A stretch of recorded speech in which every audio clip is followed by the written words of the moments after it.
बंदी छोड़ सतगुरु रामपाल जी परमेश्वर जी की जय हो। परम पिता परमात्मा सारी सृष्टि के रचनहार कुल मालिक असंख्य ब्रह्मांडों के स्वामी जगत गुरु तीनों लोकों में प्रवेश करके सबका धारण पोषण करने वाले राजाधीराज आत्माधार नाथों के नाथ देवों के देव महादेव सर्वेश्वर महेश्वर मृत्युंजय अजरो अमर आदि अनादि सनातनी प्रभु जगत पिता जगदीश्वर श्री श्री 1008 की उपाधि के वास्तविक अधिकारी अकाल मूर्त शब्द स्वरूपी राम वासुदेव सर्वगतम ब्रह्म परम पूज्य प्रथम पूज्य परम संत परम पुरुष परम धनी परम दयालु सत्य कबीर हक्का कबीर अल्लाहु कबीर अल्लाहु अकबर बाखबर अल्लाह ताला जगत के तारणहार जगत के मुक्तिदाता जगत के जगन्नाथ हारे के सहारे हिंदुओं के राम मुसलमानों के अल्लाह सिखों के वाहेगुरु ईसाइयों के मसीह दया के सागर दयानिधि करुणा के सागर करुणानिधि स्वयंभू परिभू संकट मोचन कष्टहरण मंगल करण दुख भंजन अविगत कबीर निर्विकार निर्विषम परमात्मा अलय अलेख सतगुरु आदि अनादि सतगुरु असली मर्यादा पुरुषोत्तम असली राम असली कृष्ण असली घनश्याम असली मुरारी राजाओं के राजा महाराजाओं के महाराजा शहंशाहों के शहंशाह सम्राटों के सम्राट भगवानों के भगवान अल्लाहों के अल्लाह प्रभुओं के प्रभु मसीहाओं के मसीह सच्चे वाहिगुरु बाबाओं के बाबा पीरों के पीर सेठों के सेठ जगत सेठ सावड़सा सेठ सर्वगुण संपन्न अनंत कोटि कलाओं के स्वामी अनंत कोटि ब्रह्मांडों के नायक योगियों में महायोगी ध्यानियों में महाध्यानी सिद्धों में परम सिद्ध ज्ञानियों में तत्वज्ञानी ब्रह्म ज्ञानी महाज्ञानी परम ज्ञानी सर्वश्रेष्ठ ज्ञानी विज्ञानी युवा कबीर समर्थ कबीर असमवात अमित ओजा सच्चे रहनुमा करीम अल्लाह सुभान अल्लाह दुनिया के अंतिम पैगंबर 8 सितंबर 1951 से गांव धनाना जिला सोनीपत हरियाणा भारतवर्ष की पावन भूमि पे प्रकट रियल कल की भगवान श्री नारायण साकार हरि श्री बाबा साहिब नूर अनंत परमात्मा सच्चे दरवे सच्चे बाखबर संत श्रोमणी सतगुरु रामपाल जी परमेश्वर जी के चरण कमल में आप और हम सभी भाई बहनों का अनंत कोटि दंडवत प्रणाम। सत्साई भाई और बहनों, बहुत बड़ी दया बहुत बड़ी मेहर पूज्य गुरुदेव भगवान की परमेश्वर रामपाल जी की, जिनके शुभ आशीर्वाद से विशेष आशीर्वाद से उन्हीं के कर कमलों द्वारा लिखित पवित्र पुस्तक ज्ञान गंगा के ऊपर वीडियो बनाने की श्रृंखला जारी है। इसी श्रृंखला में आज हमारा ये 12वें नंबर का वीडियो है। अभी तक इस वीडियो में भाई और बहनों आप और हमने अध्यात्म के विषय में बहुत कुछ जाना है समझा है। विशेषकर हमने सृष्टि रचना को समझा है और सृष्टि रचना को समझे बिना हम अध्यात्म को नहीं समझ सकते। चाहे आप कितनी भाषाओं के ज्ञाता हैं, चाहे आप संस्कृत के प्रकांड ज्ञाता हैं, चाहे चारों वेद आपको याद हैं, चाहे गीता जी आपकी उंगलियों पर है, यदि आपको तत्व ज्ञान नहीं है, यदि आप तत्वदर्शी संत की शरण में नहीं हैं, यदि आपको सृष्टि रचना का मौखिक ज्ञान नहीं है, तो आप कभी भी इतने विद्वान होने के बावजूद भी धार्मिक सदग्रंथों को नहीं समझ सकते कि ये धार्मिक सदग्रंथ कोड वर्ड में संकेतों में भक्ति और भगवान के विषय में आखिर हमें क्या समझाना चाहते हैं। तो सृष्टि रचना का ज्ञान होना अति आवश्यक है और ये कंप्लीट सृष्टि रचना इस पवित्र पुस्तक ज्ञान गंगा में सर्व धर्मों के सर्व पवित्र शास्त्रों से प्रमाणित ज्ञान को निकाल कर डालकर बनाई गई है। इस पवित्र पुस्तक ज्ञान गंगा को पढ़ने के बाद भक्ति और भगवान को लेकर किसी भी प्रकार की कोई भी शंका मन में नहीं रह जाती है। इस पवित्र पुस्तक ज्ञान गंगा के अंदर सतगुरु रामपाल जी ने जो अमृत ज्ञान डाला है, उस ज्ञान में किसी भी धर्म का कोई भी धर्मगुरु सुई की नोक रखने जितनी भी कमी निकालने में सक्षम नहीं है। हाँ, अपनी नादानी और अहंकारवश चाहे पूरी पुस्तक को रिजेक्ट कर दीजिएगा, उसमें कोई दिक्कत नहीं है, परंतु तथ्यों के आधार पर आप इस पुस्तक में किसी प्रकार की कोई भी कमी निकालने में सक्षम नहीं है। तो भाई और बहनों, सृष्टि रचना में हमने बहुत कुछ सुना, बहुत कुछ पढ़ा कि किस प्रकार सर्वप्रथम एक अनामी लोक था। उस अनामी लोक में सत्य पुरुष जिनका वास्तविक नाम कबीर देव है, वो स्वयं ही विराजमान थे और उनके एक रोमकूप की रोशनी शंखों सूर्य, शंखों चंद्रमा मिला दो, इससे भी कहीं ज़्यादा। उसके बाद उसी कबीर परमात्मा ने अपने मन में विचार किया, उनको एक ख्याल आया कि मैं नीचे 3 अविनाशी लोकों की रचना और करूं। तो कबीर परमेश्वर ने अनामी लोक, जिसको अकय लोक भी कहते हैं, अनामे लोक भी कहते हैं, उससे नीचे सृष्टि रचना करते हुए 3 अजर अविनाशी लोकों की रचना की। सर्वप्रथम अगम लोक की, उसके बाद अलख लोक की, उसके बाद सतलोक की। अगम लोक में विराजमान होने के कारण वह कबीर परमात्मा अगम पुरुष कहलाए। अलख लोक में विराजमान होने के कारण वही कबीर परमात्मा अलख पुरुष कहलाए और नीचे के सतलोक में विराजमान होने के कारण वही कबीर परमात्मा सत्य पुरुष कहलाए। उसके बाद कबीर परमेश्वर जी ने अपने एक वचन से सतलोक में सर्वप्रथम सृष्टि रचना करते हुए 16 द्वीपों की रचना की।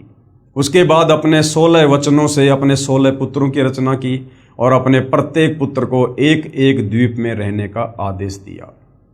उसके बाद कबीर परमेश्वर जी ने अपने 12वें नंबर के पुत्र अचिंत से कहा कि बेटा, अब आप आगे सतलोक में सृष्टि की रचना करो। और कबीर परमेश्वर ने उसे शब्द शक्ति दी, वचन शक्ति दी।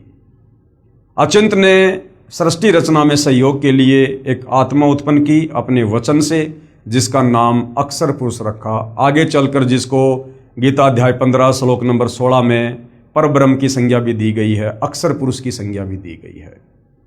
अक्षर पुरुष सतलोक में बने एक मानसरोवर में जाकर सो गया। काफ़ी लंबे समय तक निंद्रा से बाहर नहीं आया। तो अचिंत ने कबीर परमेश्वर जी से याचना की कि हे पिताजी, अक्षर पुरुष मानसरोवर में जाकर सो गया है और सृष्टि रचना नहीं हो पा रही है। उसी समय कबीर परमेश्वर जी ने उस मानसरोवर के जल को हाथ में लिया, अपनी वचन शक्ति से एक अंडा बनाया। उस अंडे में अपनी वचन शक्ति से एक आत्मा प्रवेश की और अंडे को मानसरोवर के जल में छोड़ा। अंडा मानसरोवर के जल में नीचे गया। गड़गड़ाहट की आवाज़ से अक्षर पुरुष की निंद्रा भंग हुई। अक्षर पुरुष ने थोड़ा क्रोध से देखा, अंडा 2 भाग हो गया, फूट गया। उसमें से जो आत्मा निकली उसको क्षर पुरुष का नाम दिया गया। उसी को ज्योति निरंजन कहते हैं और आगे चलकर वही काल कहलाया। उधर से परमात्मा ने आकाशवाणी की कि ज्योति निरंजन और अक्षर पुरुष तुम दोनों बाहर आओ। अक्षर पुरुष आप निंद्रा में थे, आपको जगाने के लिए ये सारा खेल खेलना पड़ा। दोनों आत्मा मानसरोवर से बाहर आती हैं और कबीर परमेश्वर जी ने कहा कि ज्योति निरंजन और अक्षर पुरुष, अब तुम दोनों अपने बड़े भाई अचिंत के द्वीप में रहो। तीनों आत्मा एक द्वीप में रहने लगी।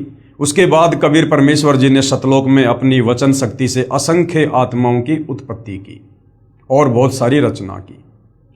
काफ़ी समय गुजर जाने के बाद उस ज्योति निरंजन क्षर पुरुष के मन में एक विचार आया कि हमारे बाकी सभी भाई एक एक द्वीप में स्वतंत्र रह रहे हैं और हम तीनों एक द्वीप में हैं। अलग से राज्य प्राप्ति की इच्छा से उसने एक पैर पर खड़ा होकर तप करना शुरू किया। जब 70 युग तक तप किया तो तप करने के दौरान परमेश्वर ने सतलोक में जितने भी आत्माओं को उत्पन्न कर दिया था, ज़्यादातर आत्माएं वहाँ पर उस क्षर पुरुष की उस नादानी पर आसक्त हो गई। जब वो तप कर रहा था, हम उसको देखने जाया करते थे, हम उसकी वाहवाही किया करते थे।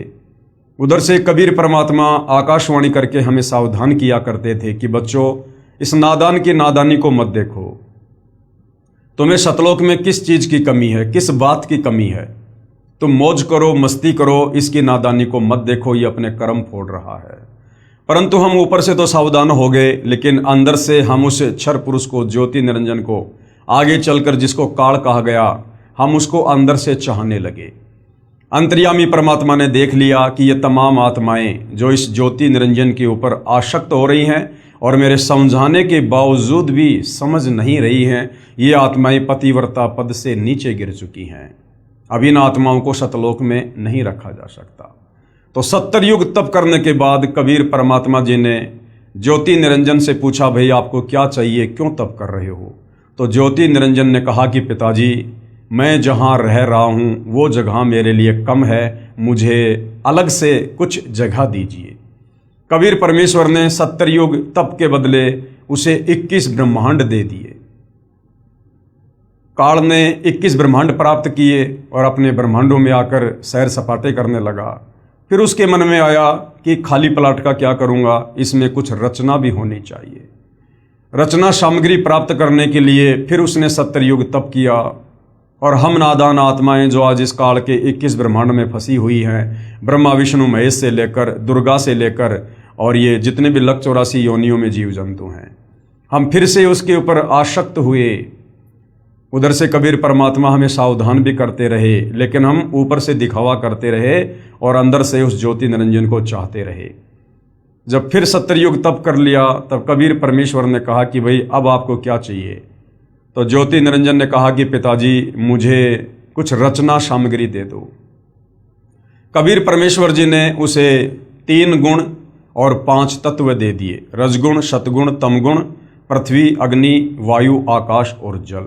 ये उस समय सतलोक में सूक्ष्म रूप में क्षर पुरुष के सबसे बड़े भाई कूरम के मुकुट में थे, सूक्ष्म रूप में थे। कबीर परमेश्वर जी ने काल को उपलब्ध करवा दिए। उसके बाद उसने काफ़ी रचना अपने 21 ब्रह्मांडों में की। बाद में उसके मन में विचार आया कि मेरे अकेले का मन नहीं लग रहा है, कुछ आत्मा भी होनी चाहिए जो मेरे साथ रहें। ये विचार करके उसने 64 युग फिर तप किया। जब 64 युग तप कर लिया तो कबीर परमात्मा जी ने फिर पूछा कि भाई ज्योति निरंजन क्षर पुरुष, आपको जो जो वस्तु चाहिए थी मैंने आपको दे दी है, अब और आपको क्या चाहिए, आप क्यों ये हट कर रहे हो। तो उसने कहा पिताजी मेरा अकेले का मन नहीं लगता, मुझे कुछ आत्माएं दे दो। तो कबीर परमात्मा ने कहा कि देख भाई ज्योति निरंजन, ये आत्मा मेरे अंश हैं, मेरे बच्चे हैं, मेरे वचन से मेरे शरीर से उत्पन्न हैं। ये मैं तुझे किसी भी कीमत पर किसी भी जप या तप के बदले नहीं दे सकता। तुझे और कुछ चाहिए तो मांग सकता है। लेकिन ज्योति निरंजन ने कहा कि कुछ आत्माएं हैं जो मेरे साथ जाना चाहती हैं। तो परमात्मा ने कहा कि ठीक है भाई, यदि कोई अपनी इच्छा से तेरे साथ जाना चाहता है तो मैं उसको भेज सकता हूँ। ये ज्योति निरंजन और कबीर परमात्मा हम उन तमाम आत्माओं के पास आए जो पहले से काल के ऊपर आसक्त थे। कबीर परमेश्वर जी ने कहा कि भाई कौन कौन आत्माएं हैं जो इस ज्योति निरंजन क्षर पुरुष के 21 ब्रह्मांडों में इसके साथ रहना चाहती हैं, हाथ खड़ा कीजिए। उस समय सन्नाटा छा गया, किसी की भी हिम्मत नहीं हुई। काफ़ी समय गुजर गया। कबीर परमात्मा ने क्षर पुरुष से कहा कि भाई आप तो कह रहे थे कि कुछ आत्माएं मेरे साथ जाने को तैयार हैं, यहाँ तो कोई भी हाँ नहीं भर रहा। सर्वप्रथम एक आत्मा ने हाथ खड़ा किया। देखा सभी आत्माओं ने, आज हम काल के 21 ब्रह्मांड में जो फंसे पड़े हैं, सभी ने हाथ खड़े कर दिए कि कहीं सारी लूट यही एक आत्मा ही ना लूट ले।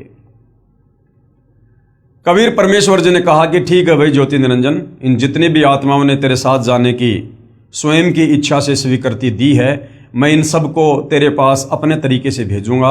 आप अपने 21 ब्रह्मांडों में जाइए। क्षर पुरुष उसी समय अपने 21 ब्रह्मांडों को चल देता है। ये 21 ब्रह्मांड उस समय सतलोक में ही एक कोने में बहुत दूर थे।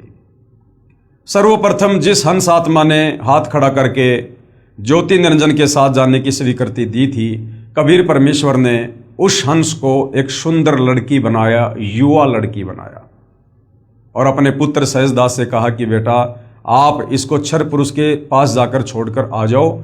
और जितनी भी आत्माएं थी उन सबको मैंने इसके अंतःकरण में सूक्ष्म रूप में डाल दिया है और मैंने इसको वचन शक्ति दे दी है। ज्योति निरंजन जितनी आत्मा चाहेगा ये बेटी अपने वचन से उत्पन्न करके उसको दे देगी। ये सारी बातें सहजदास ने क्षर पुरुष को बता दी और लड़की को वहीं छोड़कर आ गया। पीछे से क्षर पुरुष के मन में दोष उत्पन्न हुआ, विषय वासना उत्पन्न हुई। लड़की के युवा शरीर को देखकर, रूप रंग को देखकर लड़की उसके मन की बकवाद को भांप गई और कहा कि भाई आप ऐसा ना करो, क्योंकि क्षर पुरुष उसके साथ जबरदस्ती करने लगा।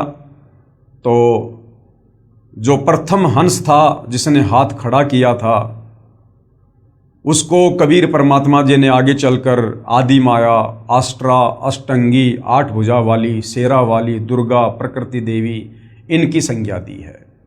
तो दुर्गा ने कहा कि ज्योति निरंजन आप मेरे बड़े भाई हो, मैं आपकी छोटी बहन हूँ। आपकी उत्पत्ति सर्वप्रथम उसी कबीर परमात्मा ने अंडे से की है, उसके बाद हमारी उत्पत्ति भी अपने वचन से की है। हम रिश्ते में भाई बहन हैं और भाई बहन का ये गंदा कर्म महापाप का भागी होगा। परंतु विषय वासनाओं में आसक्त क्षर पुरुष ने उसकी एक ना सुनी और जबरदस्ती करने का प्रयास करने लगा। उसी समय इस दुर्गा ने, इस माया ने, इस प्रकृति देवी ने सूक्ष्म रूप बनाया और ज्योति निरंजन के मुख के माध्यम से उसके पेट में जा बैठी और कबीर परमेश्वर अपने पिताजी से याचना की कि हे पिताजी मेरी रक्षा करो।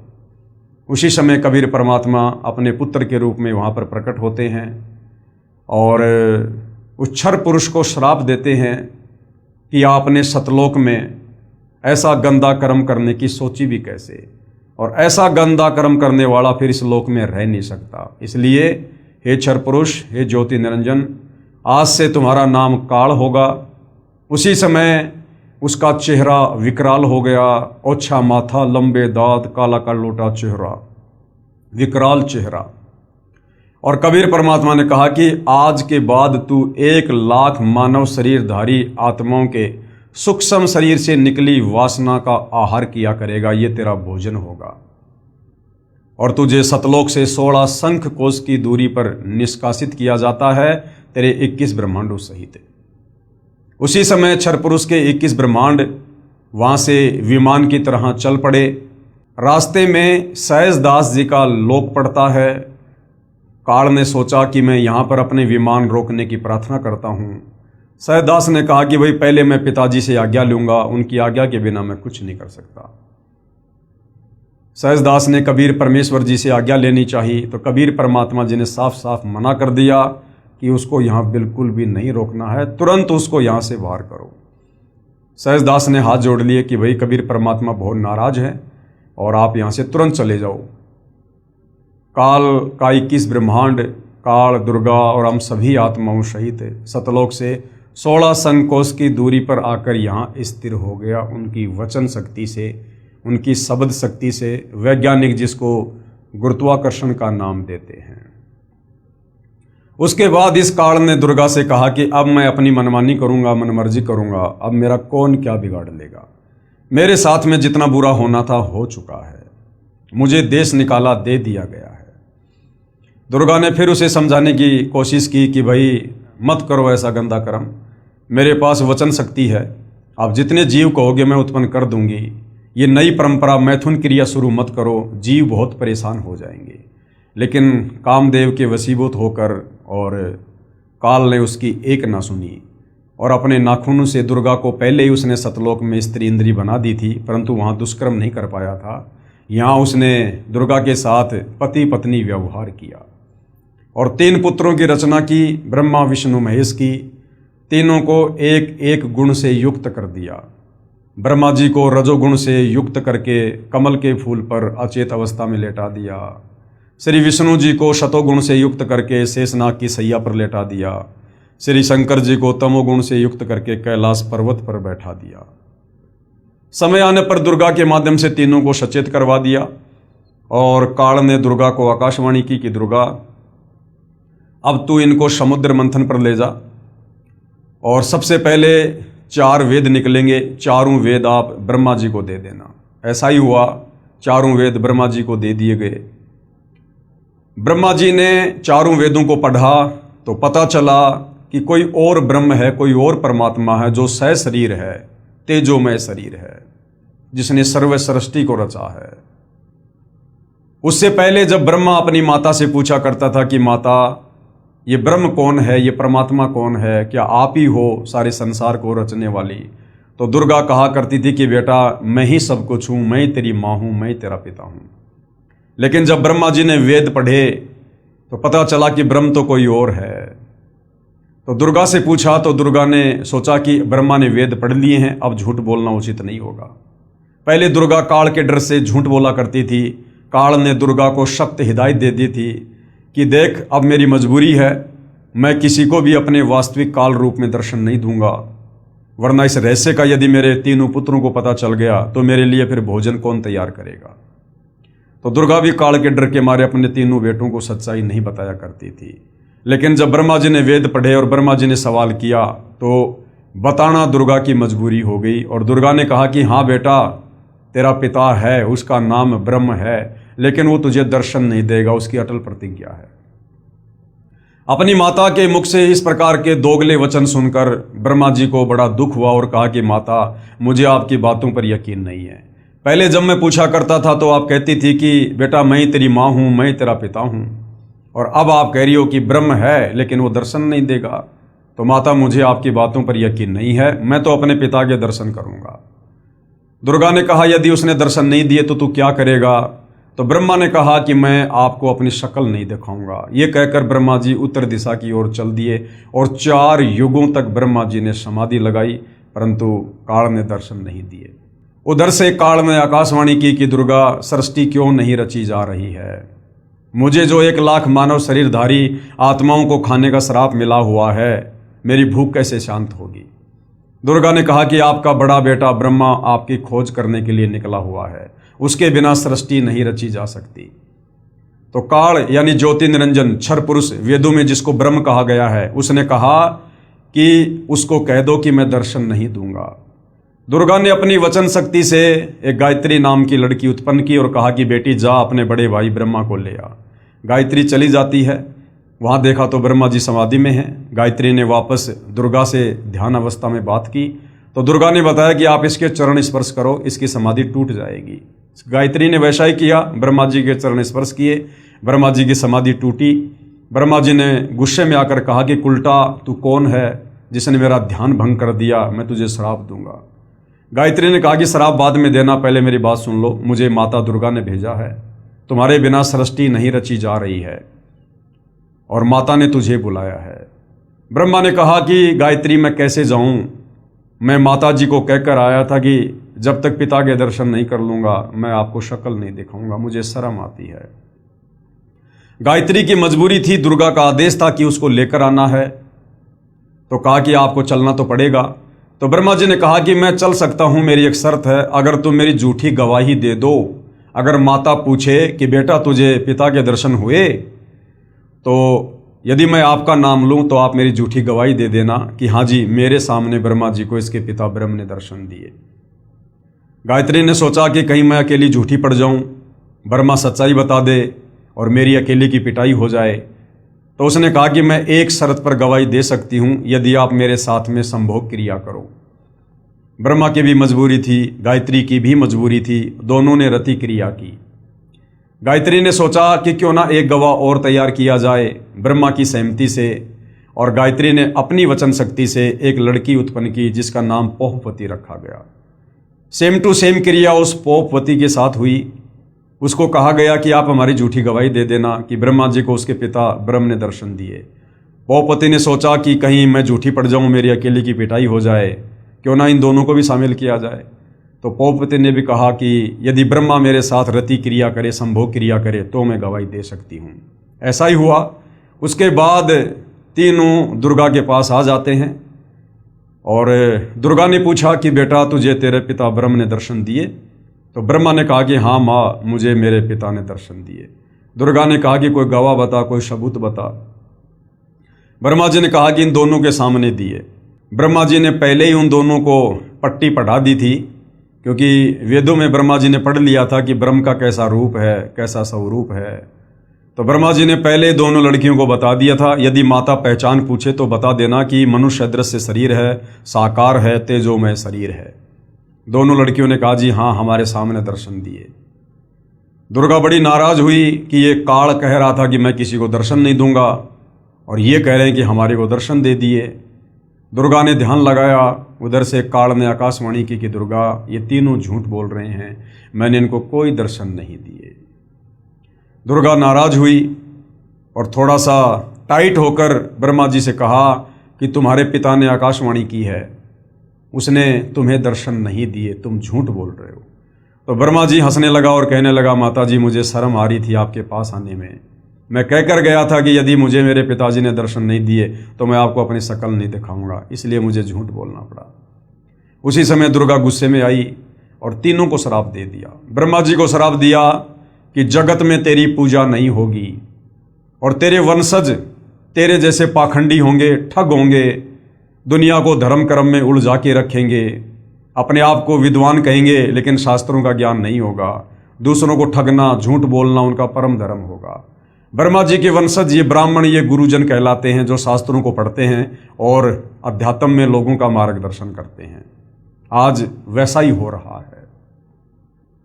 गायत्री को श्राप दिया कि तू नीचे मृतलोक में गाय बनेगी और तेरे कई कई सांड तेरे जो है वो पति होंगे।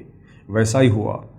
और पोहपति को श्राप दिया कि तू गंदी नाली में, गंदी जगह पर उगने वाला पौधा होगी और तेरे फूल किसी काम नहीं आएंगे। ऐसा ही हुआ।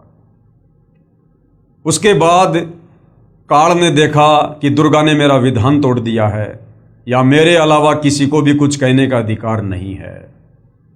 तो काल ने गुस्से में आकर दुर्गा से कहा कि दुर्गा, तूने इन बच्चों को इतनी बड़ी सजा नहीं देनी चाहिए थी, तूने गलती की है। अब मैं तुझे श्राप देता हूं कि द्वापर युग में तू मृतलोक में द्रौपदी बनेगी और तेरे भी 5 पति होंगे। तो महाभारत के समय जो द्रौपदी थी वो दुर्गा का अंश अवतार थी, पांडव जिसके 5 पति थे।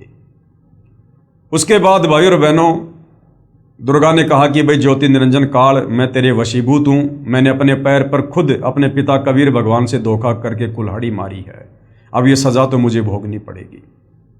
उसके बाद दुर्गा ने अपने दूसरे नंबर के पुत्र विष्णु से कहा कि बेटा, तू भी कोशिश कर ले अपने पिताजी के दर्शन करने की। तेरे बड़े भाई को तो दर्शन हुए नहीं है।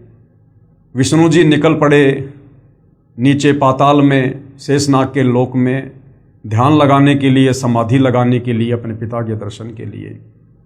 उधर से शेषनाग ने देखा कि ये मेरे लोक में मेरी अनुमति के बिना बेधड़क होकर कौन आ रहा है।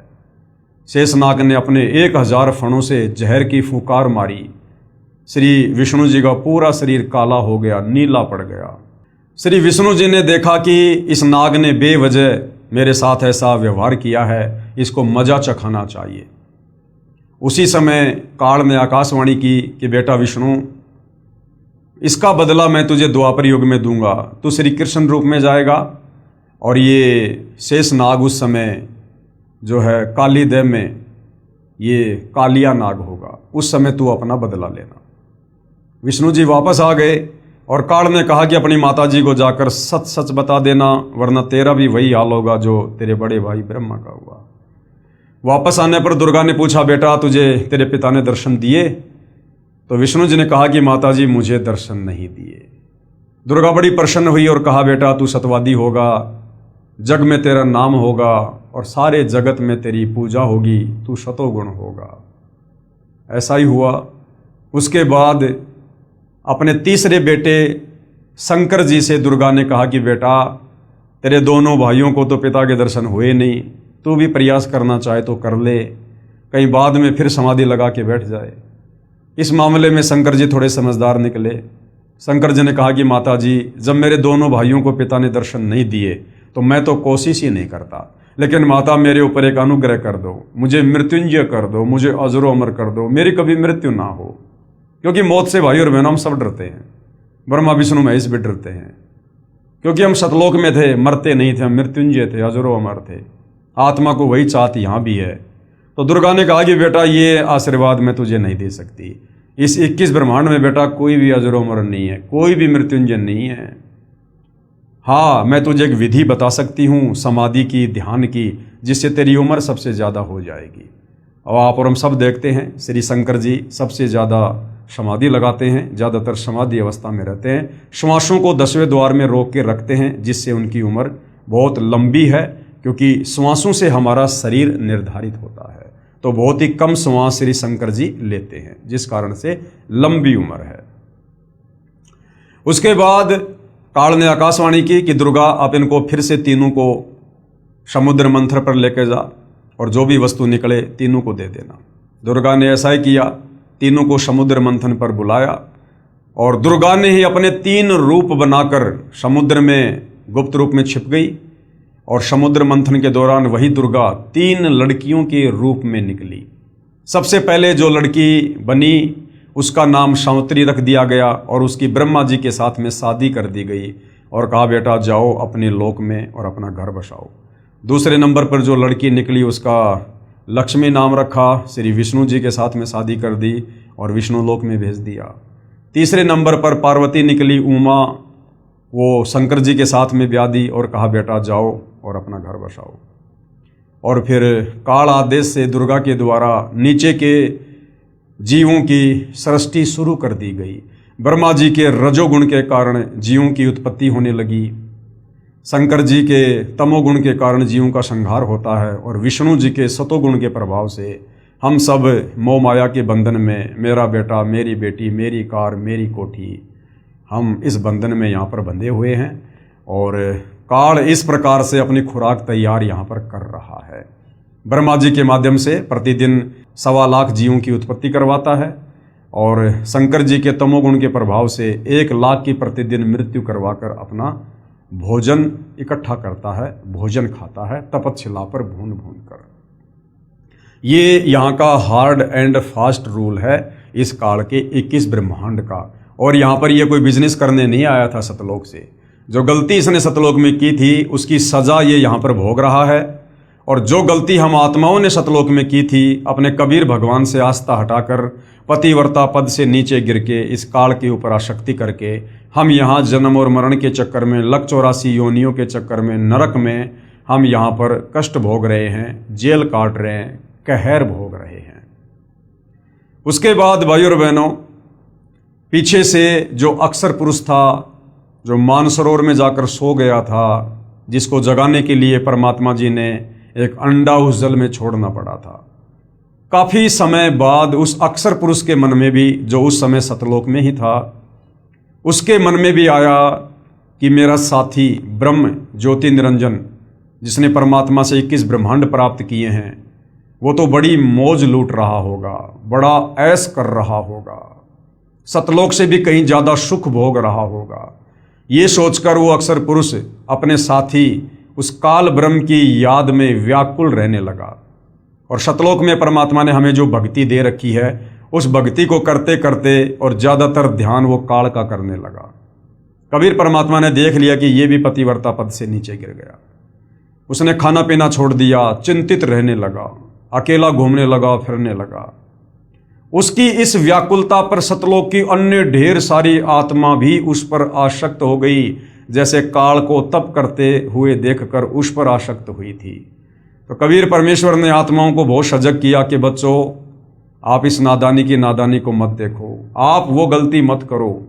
दूसरा, जितनी भी आत्माएं सतलोक में शेष थी, उन्होंने सोचा कि काल ब्रह्म के साथ जितनी भी आत्माएं हाथ खड़ा करके जा चुकी हैं, वो आत्माएं तो बहुत सुख भोग रही होंगी। बाकी आत्माओं के मन में भी दोष आ गया, काश हम भी हाथ खड़ा कर देते तो आज काल के 21 ब्रह्मांड में सुख भोग रहे होते। लेकिन भाइयों और बहनों, आप और हमें पता है हम यहाँ पर क्या सुख भोग रहे हैं। हम तो यहाँ पर कहर भोग रहे हैं, कहर, नरक में भयंकर यातना भोग रहे हैं। मनुष्य जन्म प्राप्त करके भी हम सुखी नहीं हैं।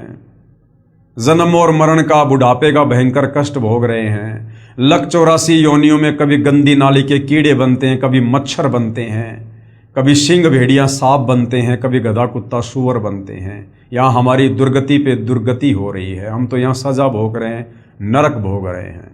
लेकिन उन आत्माओं को क्या पता था, और हम आत्माओं के विषय में ये सोचकर कि वो तो काल के 21 ब्रह्मांड में सुख भोग रहे होंगे, उनकी आस्था धीरे धीरे धीरे धीरे और काल के 21 ब्रह्मांड की तरफ हो गई। कबीर परमेश्वर ने देख लिया कि ये सभी आत्माएं पतिव्रता पद से नीचे गिर चुकी हैं, अब इनका सतलोक में रहना उचित नहीं है। तो कबीर परमात्मा जी ने अक्सर पुरुष से कहा कि बेटा आपको क्या चाहिए, क्यों चिंतित हो, किस बात की कमी है आपको। उसने कहा जी मुझे कुछ अलग से राज्य प्रदान कर दो। कबीर परमात्मा ने उसको 7 शंख ब्रह्मांड दे दिए, 7 शंख, नील शंख। और बाकी जितनी भी आत्माएं थी जो अक्सर पुरुष के ऊपर आसक्त हो गई थी, उसकी व्याकुलता पर कबीर परमेश्वर ने वही खेल खेला। अक्सर पुरुष ने कहा जी मुझे भी कुछ आत्मा दे दो। परमात्मा ने कहा देख बेटा आत्मा नहीं दे सकता, अगर कोई तेरे साथ अपनी इच्छा से जाना चाहते हैं तो मैं दे सकता हूं। तो काफी आत्माएं उसके ऊपर आसक्त हो चुकी थी। तो कबीर परमेश्वर जी ने तमाम आत्माओं से कहा कि बच्चों कौन कौन इसके साथ जाना चाहता है। असंख्य आत्माओं ने हाथ खड़े कर दिए और सर्वप्रथम जिस हंस आत्मा ने हाथ खड़ा किया उसकी पहले की बात ही एक सुंदर युवा लड़की बनाया और अक्षर पुरुष के पास भेज दी। परमात्मा देखना चाहते थे कि अक्षर पुरुष भी वही गलती करेगा जो क्षर पुरुष ने की, लेकिन अक्षर पुरुष ने वो गलती नहीं की। और अक्षर पुरुष ने जो प्रथम हाथ खड़ा करने वाली हंस आत्मा को कबीर परमात्मा ने युवा लड़की बनाया था, जिसको ईश्वरी माया का नाम दिया गया। उस ईश्वरी माया की सहमति से, उसकी रजा से उन दोनों ने शारीरिक संबंध बनाए, जिस कारण से अक्षर पुरुष के लोक में तपतशिला का कष्ट नहीं है। अक्षर पुरुष को 1 लाख मानव शरीरधारी आत्माओं को नित खाने का श्राप नहीं लगा, परंतु शतलोक से अवश्य उनको निष्कासित कर दिया गया और तमाम आत्माओं को। और अक्षर पुरुष के लोक में भी वही सजा है, एक तपतशिला को छोड़कर, जो सजा आप और हम यहाँ काल के 21 ब्रह्मांड में भोग रहे हैं। जन्म मरण का कष्ट, नरक का कष्ट, स्वर्ग में जाना, लक 84 योनियों में गधा कुत्ता सुअर बनना, और कर्म आधार से जो है सारे कार्य होना और रोजी रोटी के लिए मेहनत करना, मजदूरी करना, सारे कार्य वहाँ भी ज्यों के त्यों हैं जैसा यहाँ पर काल के 21 ब्रह्मांड में है। उसके बाद भाइयों बहनों, हम तमाम आत्माएं, वो चाहे काल के 21 ब्रह्मांड में हों, चाहे अक्षर पुरुष के सत्संग ब्रह्मांडों में हों, हम यहाँ पर अपने कर्म भोगने लगे, कष्ट भोगने लगे और आत्मा अपने परमात्मा को रह रहकर याद करने लगी। तो कबीर परमेश्वर बड़े दयालु हैं, बड़े रहनुमा हैं, उनसे हमारा कष्ट देखा नहीं गया। और कबीर परमात्मा रह रहकर और इस काल के 21 ब्रह्मांड में अपने पुत्रों का रूप बनाकर आते रहते हैं, हमें संभालते रहते हैं। तत्वदर्शी संत के रूप में आकर सतगुरु बनकर हमें यहाँ पर सच्चा ज्ञान देते हैं। सृष्टि रचना बताते हैं कि बच्चों, तुम कैसे सतलोक में रहा करते थे, कितने सुख भोगा करते थे, सतलोक में कैसे कैसे सुख हैं, और तुम अपनी गलती से सतलोक के सुखों को ठोकर मारकर इस काल के जाल में फंसकर यहाँ पर जेल काट रहे हो, नरक भोग रहे हो। अब भी अगर तुम मेरी बात मान जाओगे, मेरे वचनों पर विश्वास करोगे, मेरे द्वारा दी गई भक्ति करोगे, मेरे कहे अनुसार चलोगे, तो मैं तुम्हें इस काल के 21 ब्रह्मांड से बाहर कर दूंगा। मैं तुम्हें शतलोक बैठा दूंगा, तुम्हारे निज लोक में वापस पहुंचा दूंगा, जहाँ सर्व सुख है, जहाँ कभी बुढ़ापा नहीं है, वहाँ मृत्यु नहीं है, वहाँ लक 84 योनियों का कष्ट नहीं है, वहाँ पर रोजी रोटी का कोई झंझट नहीं है। सब कुछ अपने पिताजी के भंडार से तुम्हें मिलेगा। जिन आत्माओं ने कबीर परमेश्वर जी के वचनों पर विश्वास किया, उन आत्माओं का उन्होंने उद्धार किया। और आज पुनः भाइयों और बहनों, आप और हमारा परम सौभाग्य वही कबीर परमात्मा जी, सारी सृष्टि के मालिक, जिन्होंने 7 संग ब्रह्मांड अक्षर पुरुष को दिए, 21 ब्रह्मांड इस काल ज्योति निरंजन को दिए, और जिसने ऊपर के 4 अविनाशी लोकों की रचना की, सर्व ब्रह्मांडों का कुल मालिक है। वेद, गीता, कुरान, पुराण, बाइबल, गुरु ग्रंथ साहिब जिसकी महिमा गाते हैं, आज वही कबीर परमात्मा, कबीर अल्लाह इस धरती पर 8 सितंबर 1951 को सतगुरु रामपाल जी के नाम से पुनः जगत गुरु, तत्वदर्शी सतगुरु बनकर प्रकट है। हमें वही सृष्टि रचना सुना रहे हैं, पढ़ा रहे हैं, ताकि हम अपने पिता के वचन पर यकीन कर सकें और इस काल के कष्टों से परिचित होकर हम शतलोक जाने की तैयारी कर सकें। जो जो आत्माएं उनके वचनों पर विश्वास कर लेंगी, आजीवन मर्यादा में रहकर भक्ति करेंगी, उन आत्माओं का ही कल्याण संभव है।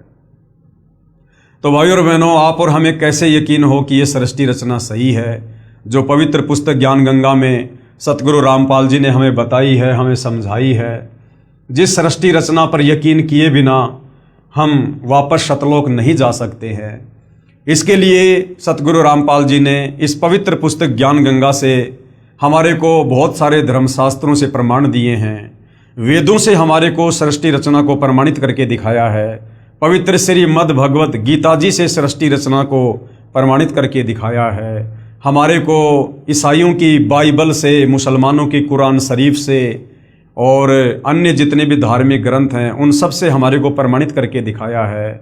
बहुत सारे महापुरुष जिनको कबीर परमात्मा रह रहकर शतलोक से चलकर गति करके धरती पर प्रकट होकर जिनको जिंदा महात्मा के रूप में मिलते हैं। ये परमात्मा 4 युगों में आते हैं। सतयुग में सतसुकृत नाम से आए, त्रेता में मुनिंद्र नाम से आए, द्वापर में करुणा में ऋषि के नाम से आए, आज से 650 साल पहले कलयुग के प्रथम चरण में कबीर नाम से आए।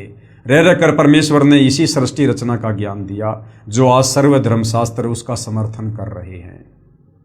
तो भाई और बहनों, आदरणीय गरीबदास जी, धर्मदास जी, मलुकदास जी, नानक जी, घीसादास जी, बहुत सारे महापुरुष हैं जिनको कबीर परमात्मा सीधे सतलोक से चलकर पृथ्वी पर आकर मिले, उनको सृष्टि रचना समझाई, उनको नाम दीक्षा दी और उनकी आत्मा को शरीर से निकालकर सर्व ब्रह्मांडों की सैल करवाई, उनको सतलोक दिखाया और सर्व बातों से परिचित करवाया कि बच्चों तुम यहाँ रहा करते थे, सर्व प्राणी यहाँ रहा करते थे, तुम अपनी गलती के कारण आज वहाँ पर मृतलोक में काल के किस ब्रह्मांडों में कष्ट भोग रहे हो।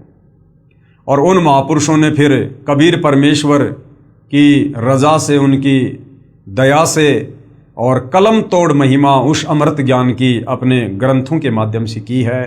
आपको आदरणीय धर्मदास जी की जो लेखनी से लिखित कबीर सागर है, जिसको पांचवा वेद सूक्ष्म वेद भी कहते हैं, आपको उसमें भी दिखाया गया कि जो सृष्टि रचना कबीर परमात्मा ने 650 साल पहले धर्मदास जी के माध्यम से कबीर सागर में लिखवाई थी, आज हर धर्म के धर्म ग्रंथ वेद, गीता, कुरान, पुराण उसका ज्यों का त्यों समर्थन कर रहे हैं। आदरणीय गरीबदास जी के सदग्रंथ साहिब से आपको वाणियाँ बताई गई सृष्टि रचना को लेकर, हमारे शास्त्र उसका ज्यों का त्यों समर्थन कर रहे हैं। तो भाई और बहनों, आप और हमें यकीन होना चाहिए, विश्वास हो जाना चाहिए कि आज वर्तमान में सतगुरु रामपाल जी जो बातें हमें सृष्टि रचना को लेकर बता रहे हैं, अध्यात्म को लेकर बता रहे हैं, भक्ति और भगवान को लेकर बता रहे हैं और सर्व धर्मशास्त्र उसका समर्थन कर रहे हैं, तो बात ज्यों की त्यों है। और यदि हमने काल के कहर से बाहर निकलना है, 21 ब्रह्मांडों के इस जन्म मरण के दीर्घ रोग से छुटकारा पाना है, लख 84 योनि के कष्टों से, नरक की यातनाओं से छुटकारा पाना है, तो हमने अपने गुरुदेव पर पूर्ण विश्वास करना होगा। उनकी भक्ति को हमने रुचि लेकर लगन के साथ समर्पित होकर मर्यादाओं में रहकर करनी पड़ेगी। और इसी जगत गुरु तत्वदर्शी सतगुरु रामपाल जी की रजा से, इनकी मेहरबानी से हम सतलोक जा सकते हैं। तो लास्ट में भाई और बहनों, एक महापुरुष और बच जाते हैं जो पंडित रामानंद जी के नाम से जाने जाते हैं, जिनका जन्म आज से लगभग 650 साल पहले हुआ, कबीर जी के समकालीन थे। और कबीर जी ने उस आत्मा को 650 साल पहले अपना मुंह बोला गुरु धारण किया था, गुरु शिष्य परंपरा को बनाए रखने के लिए। अन्यथा जगत गुरु कबीर जी को, सारी सृष्टि के मालिक को गुरु बनाने की कोई आवश्यकता नहीं है। तो भाई और बहनों, पंडित रामानंद जी ने किस प्रकार से कबीर परमेश्वर जी के द्वारा रची गई सृष्टि का समर्थन किया है और किस प्रकार से पंडित रामानंद जी को, जो चारों वेदों के, गीता जी के मर्मज्ञ ज्ञाता थे, संस्कृत के विद्वान थे, किस प्रकार से कबीर परमेश्वर जी ने मात्र 5 वर्ष की लीलामय आयु में, जब पंडित रामानंद जी 104 वर्ष की उम्र में थे, और उनको अध्यात्म के विषय को लेकर किस प्रकार से उनको मात दी और पंडित जी को कबीर परमेश्वर के आगे नतमस्तक होना पड़ा, उनकी शरण में आना पड़ा। तो भाई और बहनों, आज हम पंडित रामानंद जी और कबीर परमेश्वर जी के विषय को लेकर कुछ जानकारियां प्राप्त करेंगे। ये पवित्र पुस्तक ज्ञान गंगा है, पेज नंबर है 82 और यहाँ पर आगे जो आज का टॉपिक है उसकी जो हेडलाइन है वो आप जियों के सामने है। कबीर प्रभु यानी कबीर परमात्मा, कबीर परमेश्वर द्वारा आदरणीय रामानंद जी के आश्रम में 2 रूप धारण करना। देखो भाई और बहनों, यहाँ पर स्वामी शब्द लिखा हुआ है। ये स्वामी शब्द इसलिए लिखा गया है क्योंकि कबीर परमेश्वर जी ने 650 साल पहले आदरणीय रामानंद जी को गुरु शिष्य परंपरा बनाए रखने के लिए, संसार में दिखावे के लिए और अपना गुरु धारण किया था। इसलिए वो अपने मुंह बोले गुरुदेव को स्वामी कहकर संबोधित किया करते थे। और गुरु केवल इसलिए धारण किया था भाई और बहनों कि इस पृथ्वी पर गुरु बनकर ही ज्ञान दिया जा सकता है, तो गुरु शिष्य परंपरा बनी रहे। अगर कबीर जी 650 साल पहले जो स्वयं जगत गुरु हैं, उनको गुरु की आवश्यकता नहीं, अगर वे गुरु ना बनाते और आज यदि सतगुरु रामपाल जी हमारे गुरु बनकर हमें ज्ञान देते और वही कबीर जी का ज्ञान बताते, तो ये नकली संत काल प्रेरणा से हमें भक्ति नहीं करने देते और हमें विचलित कर देते कि भक्ति करने के लिए गुरु बनाने की क्या आवश्यकता है। कबीर जी ने कौन सा 650 साल पहले गुरु बनाया था। इसलिए गुरु शिष्य परंपरा को बनाए रखने के लिए परमात्मा ने एक लीला की थी। तो कबीर परमेश्वर जी अपने शब्दों में अपने मुंह बोले गुरुदेव को स्वामी कह रहे हैं, जबकि आज वर्तमान में हमारे स्वामी, हमारे गुरु, हमारे परमात्मा सतगुरु रामपाल जी हैं। उनके अलावा यदि हम किसी को स्वामी कहकर संबोधित करेंगे तो भाई और बहनों, अध्यात्म की दृष्टि से ये उचित नहीं है। तो हम स्वामी की जगह श्री शब्द यूज करेंगे, आदरणीय शब्द यूज करेंगे, पंडित शब्द यूज करेंगे। कबीर परमात्मा द्वारा आदरणीय रामानंद जी के आश्रम में 2 रूप धारण करना। एक दिन आदरणीय रामानंद जी का कोई शिष्य कहीं पर सत्संग कर रहा था। कबीर साहिब वहां पर चले गए। वहां ऋषि जी श्री विष्णु पुराण की कथा सुना रहा था। वह कह रहा था कि भगवान विष्णु जी सारी सृष्टि के रचनहार हैं। जैसा पंडित रामानंद जी ने अपने शिष्यों को पाठ पढ़ाया था, क्योंकि वो विष्णु जी के उपासक थे, तो विष्णु जी की महिमा आगे उनके शिष्य किया करते थे, जगह जगह जाकर कथा सुनाया करते थे। तो ऐसा ही एक शिष्य विष्णु जी की कथा कर रहा था और कह रहा था कि श्री विष्णु जी ही सारी सृष्टि के रचनहार हैं, यही पालन करता हैं, यही राम और श्री कृष्ण रूप में अवतार आने वाली परम शक्ति हैं, ये अजन्मा हैं, श्री विष्णु जी के कोई माता पिता नहीं है। जबकि हमने सृष्टि रचना में पढ़ा कि ये काल और दुर्गा, ये ब्रह्मा विष्णु महेश के माता पिता हैं। इस काल ने दुर्गा के साथ पति पत्नी व्यवहार करके 3 पुत्रों की रचना की, ब्रह्मा विष्णु महेश की, अर्थात ब्रह्मा विष्णु महेश का जन्म हुआ है, इनकी मृत्यु होती है। पवित्र गीता जी अध्याय 14 श्लोक नंबर 3 और 4 इसके जो है ये प्रमाण है। कबीर ईश्वर यानी कबीर ईश्वर ने ये सारी चर्चा सुनी। 5 वर्ष की लीला में आयु में उस समय कबीर परमात्मा उस कथा में बैठे हुए थे। उन्होंने सारी कथा सुनी। सत्संग के बाद कबीर परमेश्वर ने कहा, ऋषि जी क्या मैं एक सवाल पूछ सकता हूँ? ऋषि जी ने कहा कि हाँ बेटा पूछो। वहाँ सैकड़ों की संख्या में भक्तजन उपस्थित थे। अब वो भक्तजन कौन थे? बेचारे अनपढ़ थे, जुलाहे थे, कोई पंडित जी थे, कोई अन्य जाति से थे, जिनको संस्कृत का ज्ञान नहीं था, जिनको शास्त्रों का ज्ञान नहीं था। जैसा पंडित जी सुना दिया करते थे लोग वैसा ही मान लिया करते थे। तो वहाँ सैकड़ों की संख्या में भक्तजन उपस्थित थे। कबीर देव ने कहा कि आप विष्णु पुराण से सत्संग सुना रहे थे कि श्री विष्णु जी परम शक्ति हैं, इन्हीं से ब्रह्मा और शिव की उत्पत्ति हुई है। ऋषि जी ने कहा कि मैं जो सुनाता हूँ विष्णु पुराण में ऐसा ही लिखा हुआ है। कबीर साहिब जी ने कहा कि ऋषि जी मैंने तो आपसे संशय निवारण के लिए प्रार्थना की है, आप शुभ मत होइए। यानी पंडित जी ने थोड़ा गुस्से में आकर कहा कि बालक मैं वही सुना रहा हूँ जो इसमें विष्णु पुराण में लिखा है, तो मेरे को झूठा समझ रहा है क्या? तो 5 वर्ष की लीला में आयु में कबीर परमात्मा ने कहा कि पंडित जी नाराज मत होइए, मैं तो आपसे सवाल कर रहा हूँ। और कबीर परमात्मा ने कहा एक दिन मैंने शिव पुराण सुना था, यानी आपके जैसा कोई पंडित था, शिव पुराण की कथा कर रहा था। उसमें वह महापुरुष सुना रहे थे कि भगवान शिव से विष्णु और ब्रह्मा की उत्पत्ति हुई है, और तुम कह रहे हो कि श्री विष्णु जी से ब्रह्मा और शिव की उत्पत्ति हुई। आप तो उल्टा बता रहे हो। और इस बात का जो प्रमाण है वो वर्तमान में कहां है भाई और बहनों? जो बातें कबीर परमात्मा ने पंडित रामानंद जी के शिष्य से पूछी थी, आज उसका प्रमाण कहां है? उसका प्रमाण श्री पवित्र शिव पुराण रुद्र संहिता अध्याय 6 तथा 7 में और गीता प्रेस गोरखपुर से प्रकाशित वो पुस्तक जो आज हम सभी के हाथों में है। देवी भागवत के 3रे स्कंद में लिखा है कि देवी यानी दुर्गा, देवी कौन? दुर्गा प्रकृति देवी। इन तीनों कौन? ब्रह्मा विष्णु शिव की मां है।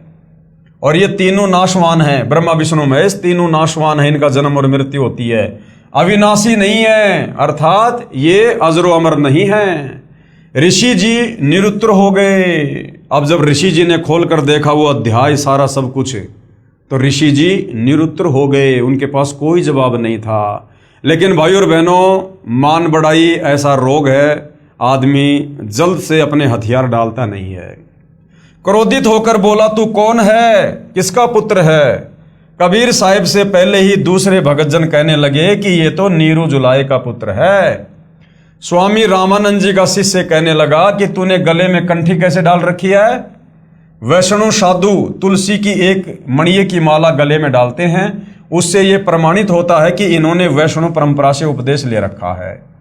और उस समय वो कंठी माला केवल काशी में ब्राह्मण लोग ही धारण किया करते थे, क्योंकि पंडित रामानंद जी ब्राह्मणों के अलावा किसी को उपदेश नहीं दिया करते थे।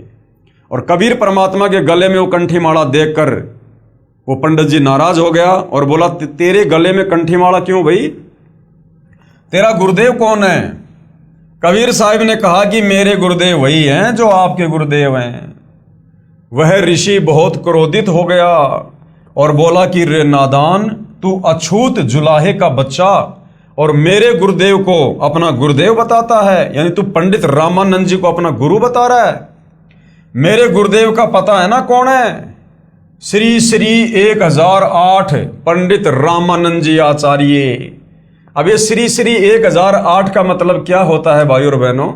क्योंकि वर्तमान में हम भाई बहन भी अपने पूज्य गुरुदेव सतगुरु रामपाल जी के नाम से पहले इस उपाधि का प्रयोग करते हैं कि श्री श्री 1008 की उपाधि के वास्तविक अधिकारी। तो भाई और बहनों, वर्तमान में इस पूरे विश्व में यदि कोई महापुरुष श्री श्री 1008 की उपाधि के वास्तविक अधिकारी हैं तो जगत गुरु तत्वदर्शी सतगुरु रामपाल जी हैं। बाकी तो सारे के सारे नकली हैं, नकली चारों शंकराचार्यों से लेकर महामंडलेश्वरों तक। क्योंकि हिंदू दर्शन में श्री श्री 1008 की उपाधि उसको दी जाती है, उस महापुरुष को दी जाती है जो वास्तव में उस ब्रह्म से परिचित होता है, जो ब्रह्म ज्ञान से परिचित होता है, जो सर्व धर्म शास्त्रों से, वेदों से, गीता जी से भली भांति परिचित होता है। उस महापुरुष को श्री श्री 1008 की उपाधि से नवाजा जाता है। तो हालांकि सतगुरु रामपाल जी तो स्वयं कबीर भगवान हैं, कबीर परमात्मा हैं, परंतु वर्तमान में वे जिस प्रकार की भूमिका एक महात्मा की, एक महापुरुष की, तत्वदर्शी संत की कर रहे हैं, उस आधार से इस पृथ्वी पर वर्तमान में सतगुरु रामपाल जी के अलावा किसी भी धर्म का कोई भी आचार्य, शंकराचार्य, संत, महंत, मंडलेश्वर इस 1008 की उपाधि को धारण करने के योग्य नहीं है। मेरे गुरुदेव का पता ना कौन है? श्री श्री 1008 पंडित रामानंद जी। क्योंकि उस समय पंडित रामानंद जी चारों वेदों के, गीता जी के 1 नंबर के विद्वान माने जाते थे। तू जुलाहे का बालक, वे तो तेरे जैसे अछूतों के दर्शन भी नहीं करते और तू कह रहा है कि मैंने उनसे नाम लिया है। देखो भाई भगत जनों, ये झूठा कपटी है। अभी गुरुदेव के पास जाऊंगा और उनसे तेरी सारी कहानी बताऊंगा। अब बाकी लोगों ने भी ये बात स्वीकार कर ली, क्योंकि बाकी सब लोगों को पता था कि पंडित रामानंद जी ब्राह्मणों के अलावा किसी को भी उपदेश नहीं देते हैं। तो छोटी जाति का बच्चा हमारे गुरुदेव की बेइज्जती करता है। कबीर अग्नि, यानी वेदों में कबीर परमात्मा का नाम है कबीर अग्नि। कबीर परमेश्वर बोले कि ठीक है, गुरुदेव जी को बताओ भाई। उस ऋषि ने जाकर श्री रामानंद जी को बताया कि गुरुदेव, एक जुलाहे जाति का लड़का है और उसने तो हमारी नाक काट दी, यानी सच्ची बात कह दी। वो कहता है कि पंडित रामानंद जी मेरे गुरुदेव हैं। हे भगवान, हमारा तो बाहर निकलना दूभर हो गया। पंडित रामानंद जी बोले कि कल सुबह उसको बुला कर लाओ, कल देखना तुम्हारे सामने मैं उसको कितना दंड दूंगा। अब आगे कबीर परमेश्वर जी क्या लीला करते हैं, अब उसके विषय में लिखा है। पंडित रामानंद जी के मन की बात जानना। अगले दिन सुबह सुबह कबीर परमेश्वर को 10 नादान व्यक्तियों ने पकड़कर और श्री रामानंद जी के सामने पेश कर दिया। रामानंद जी ने ये दिखाने के लिए कि मैं कभी छोटी जाति वालों के दर्शन भी नहीं करता, ये झूठ बोल रहा था कि इसने मेरे से दीक्षा ली है। आगे पर्दा लगा दिया। रामानंद जी ने पर्दे के पीछे से पूछा कि तू कौन है और तेरी क्या जाति है, तेरा कौन सा पंथ है, अर्थात किस परमात्मा की तू पूजा करता है। तो भाई और बहनों, आदरणीय गरीबदास जी महाराज जो आज से लगभग 300 वर्ष पहले गांव छुडानी, जिला झज्जर, हरियाणा में हुए हैं, और कबीर परमेश्वर का साक्षात्कार करने के बाद उन्होंने किस प्रकार से पंडित रामानंद जी और कबीर परमेश्वर जी की 650 साल पहले उस वार्तालाप को अपनी अमृतवाणियों के माध्यम से अपने अमर ग्रंथ सदग्रंथ साहिब में लिखा है, क्योंकि कबीर परमेश्वर जी ने उनको दिव्य दृष्टि प्रदान कर दी थी। रामानंद अधिकार सुन जुल्हा अक जगदीश, दास गरीब विलंब ना ताहि नवावत शीस। रामानंद को गुरु कहे तन से नहीं मिलाप, दास गरीब दर्शन भये पैड़ लगी जूं लात। पंथ चलत ठोकर लगी राम नाम कह दीन, दास गरीब कसर नहीं सीख लई परवीन। आडा पर्दा लाए कर रामानंद बूजंत, दास गरीब कुलंग छवि अदर डाक कुदंत। कौन जात कुल पंथ है कौन तुम्हारा नाम, दास गरीब आधीन गति बोलत है बल जाऊं। अब कबीर परमेश्वर जी ने क्या जवाब दिया अपने गुरुदेव को, मुंह बोले गुरुदेव को। उत्तर कबीर जी का, जाति हमारी जगत गुरु परमेश्वर पद पंथ, दास गरीब लिखित पर नाम निरंजन कंत। फिर पंडित रामानंद जी क्या बोले, रे बालक सुन दुर्बुद्धि घटमट तन आकार, दास गरीब दर्द लग्या हो बोले सृजनहार। तुम मन के पालवा जुल्हे के घर बास, दास गरीब अज्ञान गति एतो दृढ़ विश्वास। मान बढ़ाई छाड़ कर बोलो बालक बैन, दास गरीब अधम मुखी एता तुम घट फैन। तर्क तलु से बोलते रामानंद सुर ज्ञान, दास गरीब कुजात है आखिर नीच निदान। परमेश्वर कबीर जी ने प्रेम पूर्वक उत्तर दिया और क्या कहा, मैं के बदन खुलास कर सुन स्वामी परवीन, दास गरीब मनी मरे मैं आजिज आधीन। मैं अविगत गत से परे चार वेद से दूर, दास गरीब दसों दिशा सकल सिंध भरपूर। सकल सिंध भरपूर हूँ खालिक हमरा नाम, दास गरीब अजाति हूँ तैजु कहा बलि जाऊं। जाति पाति मेरे नहीं नहीं बस्ती नहीं गाम, दास गरीब अनीन गति नहीं हमारे नाम। नाद बिंद मेरे नाही नहीं गुदा नहीं गात, दास गरीब शब्द सजा नहीं किसी का साथ। सब संगी बिछरू नहीं आदि अंत बहु जाही, दास गरीब सकल वशों बाहर भीतर माही। ए स्वामी सृष्टा में सृष्टि हमारे तीर, दास गरीब अधर बसूं अविगत सत्य कबीर।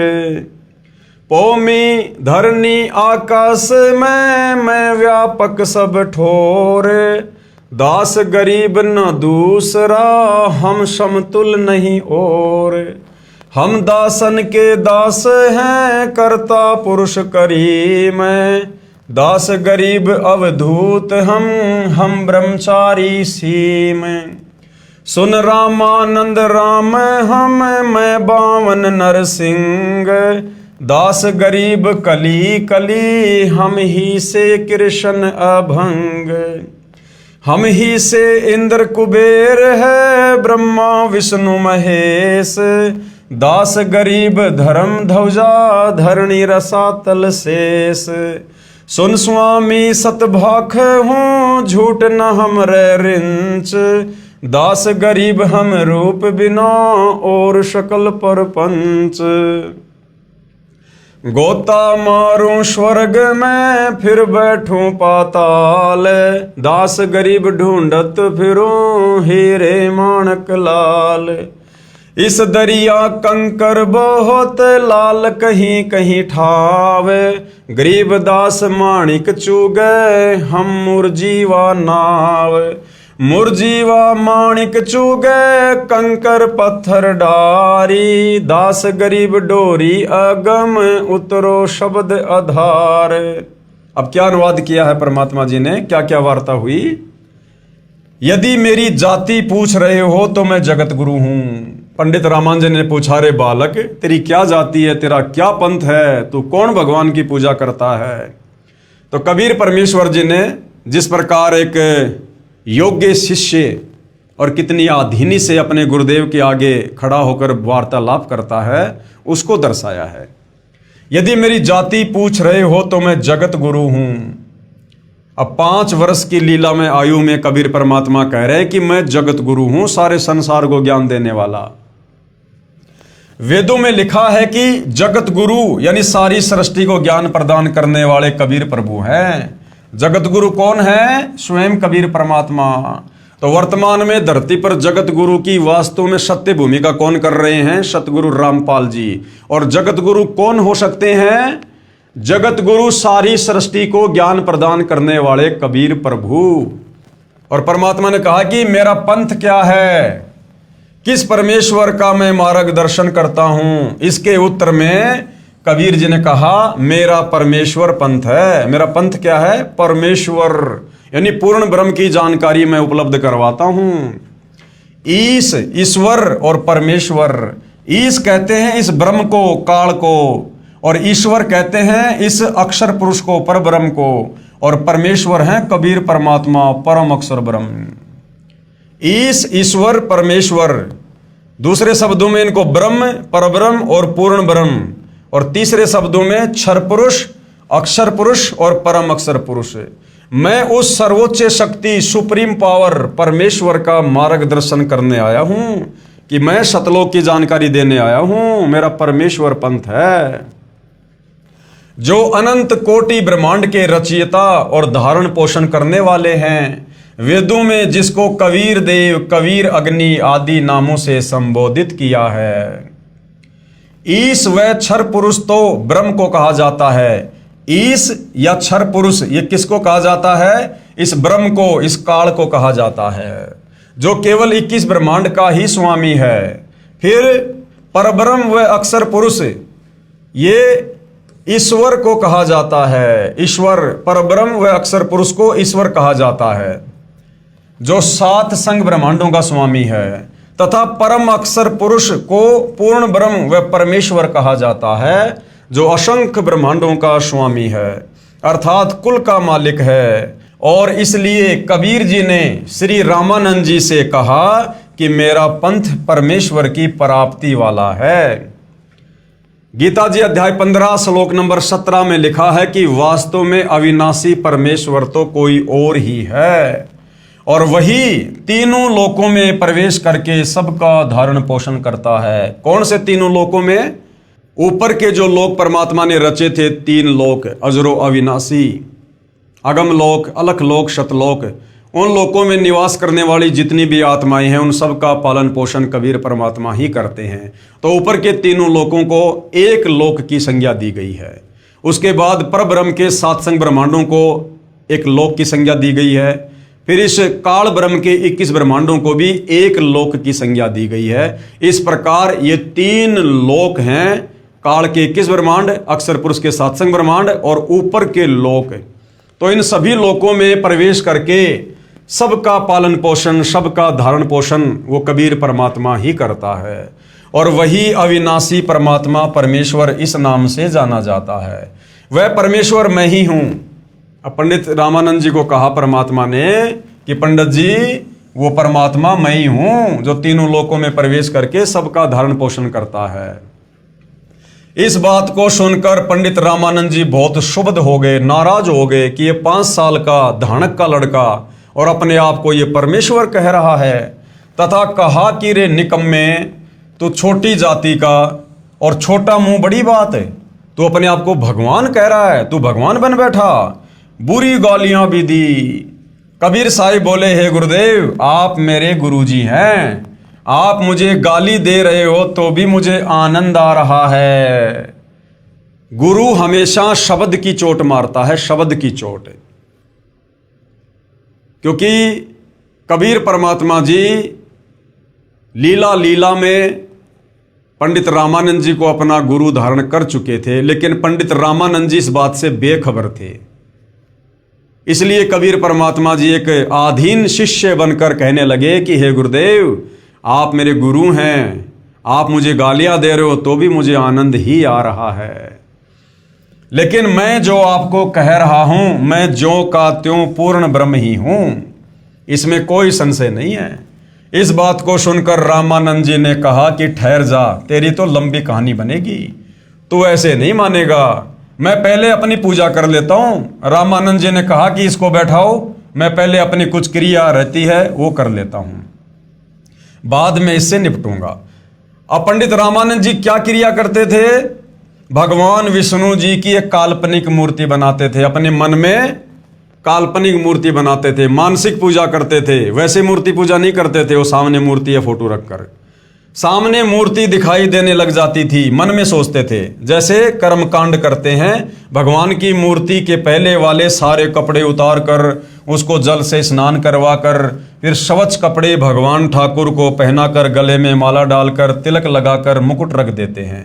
रामानंद जी कल्पना कर रहे थे, कल्पना करके भगवान की काल्पनिक मूर्ति बनाई, श्रद्धा से जैसे नंगे पैरों जाकर आप ही गंगा जल लाए हों, ऐसी अपनी भावना बनाकर ठाकुर जी की मूर्ति के कपड़े उतारे, फिर स्नान करवाया तथा नए वस्त्र पहना दिए, तिलक लगा दिया, मुकुट रख दिया और माला यानी कंठी डालनी भूल गए। यदि कंठी न डाले तो पूजा अधूरी, और मुकुट रख दिया तो दोबारा उसे उतारा नहीं जा सकता, वरना पूजा खंडित मानी जाती।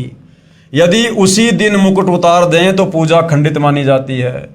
पंडित रामानंद जी अपने आप को कोस रहे हैं कि इतना जीवन हो गया, मेरा कभी भी ऐसी गलती जिंदगी में नहीं बनी, लेकिन वो गलती उस दिन जानबूझकर कबीर परमात्मा ने पंडित रामानंद जी से करवाई। प्रभु यानी हे भगवान, आज क्या गलती बन गई मुझ पापी से? यदि मुकुट उतारूं तो पूजा खंडित। उसने सोचा कि चल मुकुट के ऊपर से कंठी माला डालकर देखता हूं। अपनी कल्पना से कर रहे हैं, कोई सामने मूर्ति नहीं और पर्दा लगा है, कबीर साहिब दूसरी तरफ बैठे हैं, मुकुट में माला फंस गई, आगे नहीं जा रही थी। तब रामानंद जी ने सोचा अब क्या करूं, हे भगवान, आज तो मेरा सारा दिन ही व्यर्थ गया, आज की मेरी भक्ति कमाई व्यर्थ गई, क्योंकि जिसको परमात्मा की कसक होती है उसका एक नित्य नियम भी रह जाए तो उसको दर्द बहुत होता है। जैसे इंसान की जेब कट जाए और फिर बहुत पश्चाताप करता है, ऐसे ही प्रभु के सच्चे भक्तों को इतनी लगन होती है। यानी ये पहचान बताई गुरुदेव भगवान ने, यदि किसी दिन भगत के मंत्र पूरे ना हो पाए या तीनों समय की आरती में से कोई आरती छूट जाए तो भगत को बड़ा दुख होता है, और यदि दुख नहीं हो रहा है इसका मतलब भगत भक्ति को सीरियस नहीं ले रहा है। इतने में कबीर साहब ने कहा कि स्वामी जी माला की गुंडी खोलो और गले में डाल दो।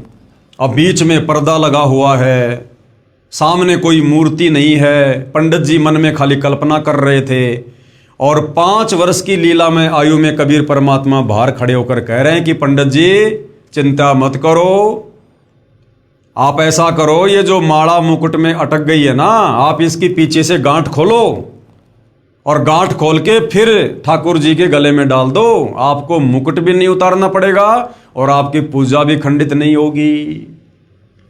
इतने में कबीर साहब ने कहा कि स्वामी जी माला की गुंडी खोलो और गले में डाल दो, फिर गांठ लगा दो, मुकुट उतारना ही नहीं पड़ेगा। अब रामानंद जी काहे के मुकुट उतारे था, काहे की गांठ खोले था। कुटिया के सामने लगा पर्दा भी पंडित रामानंद जी ने अपने हाथ से फेंक दिया और सारे ब्राह्मण समाज के सामने उस कबीर परमेश्वर को सीने से लगा लिया, ये सोचकर कि भाई ये तो भगवान है, भगवान नहीं तो भगवान का कोई विशेष कोई कृपा पात्र है, कोई देव पुरुष है जिसने मेरी मन की बात को जान लिया। रामानंद जी ने कहा कि हे भगवान, आपका तो इतना कोमल शरीर है। जैसे ही रामानंद जी ने कबीर परमेश्वर जी को बाहों में लिया तो कबीर परमात्मा जी का रूई जैसा कोमल शरीर, क्योंकि परमेश्वर का शरीर पंच तत्व से बना नहीं होता है, जैसे रूई हो, और मेरा तो पत्थर जैसा शरीर है। एक तरफ तो भगवान खड़े हैं और एक तरफ जाति और धर्म की दीवार है।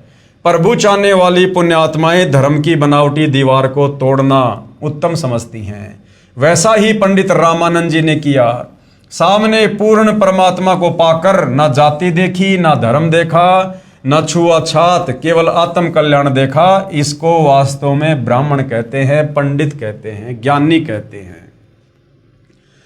बोलत रामानंद जी हम गड़बड़ा सुकाल, गरीब दास पूजा करे मुकुट फही जदमाल। सेवा करो संभाल कर सुन स्वामी सुर ज्ञान, गरीब दास सिर मुकुट धर माला अटकी जान।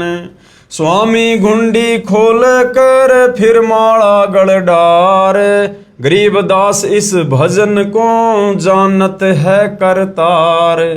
डोडी पर्दा दूर कर लिया कंठ लगाए, गरीब दास गुजरी बहुत बदन बदन मिलाए।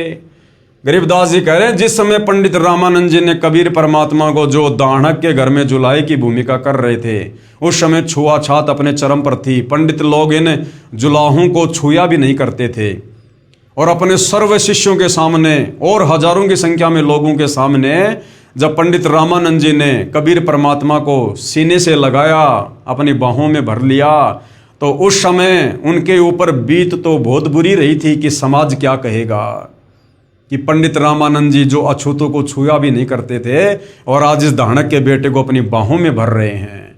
ये समाज क्या कहेगा, मेरे शिष्य क्या कहेंगे। लेकिन परमात्मा कहते हैं जिसको भगवान चाहिए वो धर्म और जातियों की जंजीरों को तोड़ डालता है। पंडित रामानंद जी ने कहा, हे कबीर प्रभु आपने झूठ क्यों बोला? कबीर साहिब बोले कि कैसा झूठ स्वामी जी? पंडित रामानंद जी ने कहा कि आप कह रहे थे कि आपने मेरे से नाम ले रखा है, आपने मेरे से उपदेश कब लिया? कबीर साहिब बोले एक समय आप नहाने के लिए पंचगंगा घाट पर गए थे, मैं वहां लेटा हुआ था, आपके पैरों की खड़ाऊ मेरे सिर में लगी थी, तो आपने कहा था कि बेटा राम राम बोलो। रामानंद जी बोले हाँ अब कुछ याद आया, परंतु वह तो बहुत छोटा बच्चा था, क्योंकि उस समय 5 वर्ष की आयु के बच्चे बहुत बड़े हो जाया करते थे तथा 5 वर्ष के बच्चे के शरीर तथा 2.5 वर्ष के बच्चे के शरीर में दुगुना अंतर हो जाता है। यानी वो जो लीला परमात्मा ने की थी वो 2.5 वर्ष के बालक की उम्र में की थी। तो पंडित रामानंद जी कह रहे हैं कि भाई आप तो 5 वर्ष के हो और वो बच्चा तो 2.5 साल का था। कबीर साहिब कहने लगे स्वामी जी देखो मैं ऐसा था, पंडित रामानंद जी के सामने भी खड़े हैं और एक 2.5 वर्षीय बच्चे का दूसरा रूप बनाकर किसी भगत की वहां पर खटिया बिछी थी उसके ऊपर विराजमान हो गए। 2 रूप बना लिए कबीर परमात्मा ने। 2.5 साल के बच्चे के रूप में किसी सेवक की चारपाई के ऊपर लेट गए और 5 साल की उम्र में पंडित रामानंद जी के सामने खड़े हैं और कह रहे हैं कि पंडित जी देखो मैं वैसा था। अब रामानंद जी ने 6 बार तो उधर देखा और 6 बार इधर देखा, फिर आंखें मलमल कर देखा कि कहीं तेरी आंखें धोखा तो नहीं खा रही हैं। इस प्रकार देख ही रहे थे कि इतने में कबीर साहिब का छोटे वाला रूप उठा और कबीर साहिब के बड़े 5 वर्ष वाले स्वरूप में समा गया। 5 वर्ष वाले स्वरूप में कबीर साहिब अकेले रह गए। मन की पूजा तुम लखी मुकुट माल परवेश, गरीब दास गति कौन लख कौन वर्ण क्या भेष। ये तो तुम शिक्षा दई मान लई मन मोर, गरीब दास कोमल पुरुष हमरा बदन कठोर। तब रामानंद जी बोले कि मेरा संशय मिट गया। हे परमेश्वर आपको कैसे पहचान सकते हैं? आप किस जाति में तथा वेशभूषा में खड़े हो? हम नादान प्राणी आपके साथ वाद विवाद करके दोषी हो गए। क्षमा करना पूर्ण परमेश्वर कबीर देव, मैं आपका अनजान बच्चा हूं। अब आगे और क्या लीला हुई भाइयों और बहनों। पंडित रामानंद जी को सतलोक के दर्शन करवाना। कबीर परमात्मा ने पंडित रामानंद जी को सतलोक दिखाया, सतलोक के दर्शन करवाए ताकि उनको यकीन हो। सुन बच्चा मैं स्वर्ग की कैसे छोड़ूं रीति, गरीब दास गुदरी लगी जन्म जात है बीती। जब कबीर परमात्मा समझाने लगे कि पंडित जी ये विष्णु जी की भक्ति जन्म और मरण के अंतर्गत है, पूर्ण मुक्ति नहीं है, तो पंडित जी कहने लगे कि बच्चा, क्योंकि उस समय तक पूर्ण ज्ञान उनको नहीं था, ना सतलोक के दर्शन किए थे, तो कहने लगे कि कबीर जी मैंने तो पूरी जिंदगी विष्णु जी की भक्ति में गुजार दी, अब मेरा क्या बनेगा? आप कह रहे हो कि वहाँ की भक्ति पूर्ण नहीं है, विष्णु जी की भक्ति से मुक्ति नहीं है, फिर संसार में आना पड़ेगा, जन्म लेना पड़ेगा, फिर बुढ़ापे का कष्ट, फिर मरण का कष्ट, फिर लक 84। तो मेरी तो पूरी जिंदगी बीत गई विष्णु की भक्ति करते करते, अब मेरा क्या होगा? चार मुक्ति बैकुंठ में जिनकी मोरे चाहा, गरीबदास घर अगम की कैसे पाऊं था। हेम रूप जहाँ धरणी है रत्न जड़े बो शोभ, गरीबदास बैकुंठ को तन मन हमरा लोभ। यानी स्वर्ग लोक की महिमा विष्णु जी बताने लगे कबीर जी को। शंख चक्र गदा पद्म है मोहन मदन मुरारी, गरीबदास मुरली बजे सुर्ग लोक दरबारी। दूधों की नदियां बह गए श्वेत वृक्ष शुभान, गरीबदास मंदल मुक्ति सुरगापुर स्थान। रतन जड़ाऊ मनुष्य हैं गण गंधर्व शब देव, गरीबदास उस धाम की कैसे छाड़ू सेव। ऋग यजु श्याम अथर्वण गावे चारों वेद, गरीबदास घर अगम की कैसे जानो भेद। चार मुक्ति चितवन लगी कैसे बचूं ताही, गरीबदास गुप्तार गति हमको दो समझाए। स्वर्ग लोक बैकुंठ है यहाँ से पर ना और, गरीबदास सठ शास्त्र चार वेद की दौर। चार वेद गावे तीसे सुर नर मुनि मिलाप, गरीबदास धुरपोर जिस मिट गए तीनों ताप। प्रहलाद गए जिस लोक को सुरगापुरी समूल, गरीबदास हरि भक्ति की मैं बंचत हूँ धूल। यानी विष्णु लोक की महिमा बता रहे हैं पंडित जी तत्व ज्ञान के अभाव में कबीर परमात्मा को, कि जहाँ दुरु गए, जहाँ प्रहलाद गए, जिनकी महिमा चारों वेद गा रहे हैं, जिस विष्णु के लोक में दूधों की नदियाँ बहती है, जहाँ पर रत्न जड़ाऊ मनुष्य हैं, गण गंधर्व हैं, वहाँ की धरती श्वेत है। बिंद्रावन गए तिस लोक को सुरगापुरी समूल, गरीबदास उस मुक्ति को कैसे जाऊं भूल। नारद ब्रह्मा तिसरट गावे शेष महेश, गरीबदास बैकुंठ से और परे को देश। 688 जिस जप और 33 सेव, गरीबदास जहाँ से परे और कौन है देव। यानी विष्णु से बढ़कर और कौन देवता है, विष्णु लोक से बढ़कर और कौन सा धाम है। ऐसी ऐसी बातें पंडित रामानंद जी कबीर परमात्मा को बता रहे हैं, जो उन्होंने चारों वेदों को पढ़कर, गीता जी को पढ़कर जैसा उन्होंने समझा। सुन स्वामी निज मूल गति कहीं समझाऊं तो ही, गरीबदास भगवान को राख्या जगत समोही। तीन लोक के जीव सब विषयवास भरमाए, गरीबदास हमको जप तिसको धाम दिखाए। जो देखेगा धाम को सो जानत है मूज, गरीबदास तो से कहूँ सुन गायत्री गूंज। कृष्ण विष्णु भगवान को जय डाए हैं जीव, गरीबदास त्रिलोक में काल कर्म सिर सीव। सुन स्वामी तो से कहूँ अगम दीप की सैल, कि स्वामी मैं तुझे शतलोक की बातें बताता हूँ। गरीबदास पूठे परे पुस्तक लाद बैल, कि उस शतलोक की महिमा तुम्हारे इन चारों वेदों में नहीं है, गीता में नहीं है।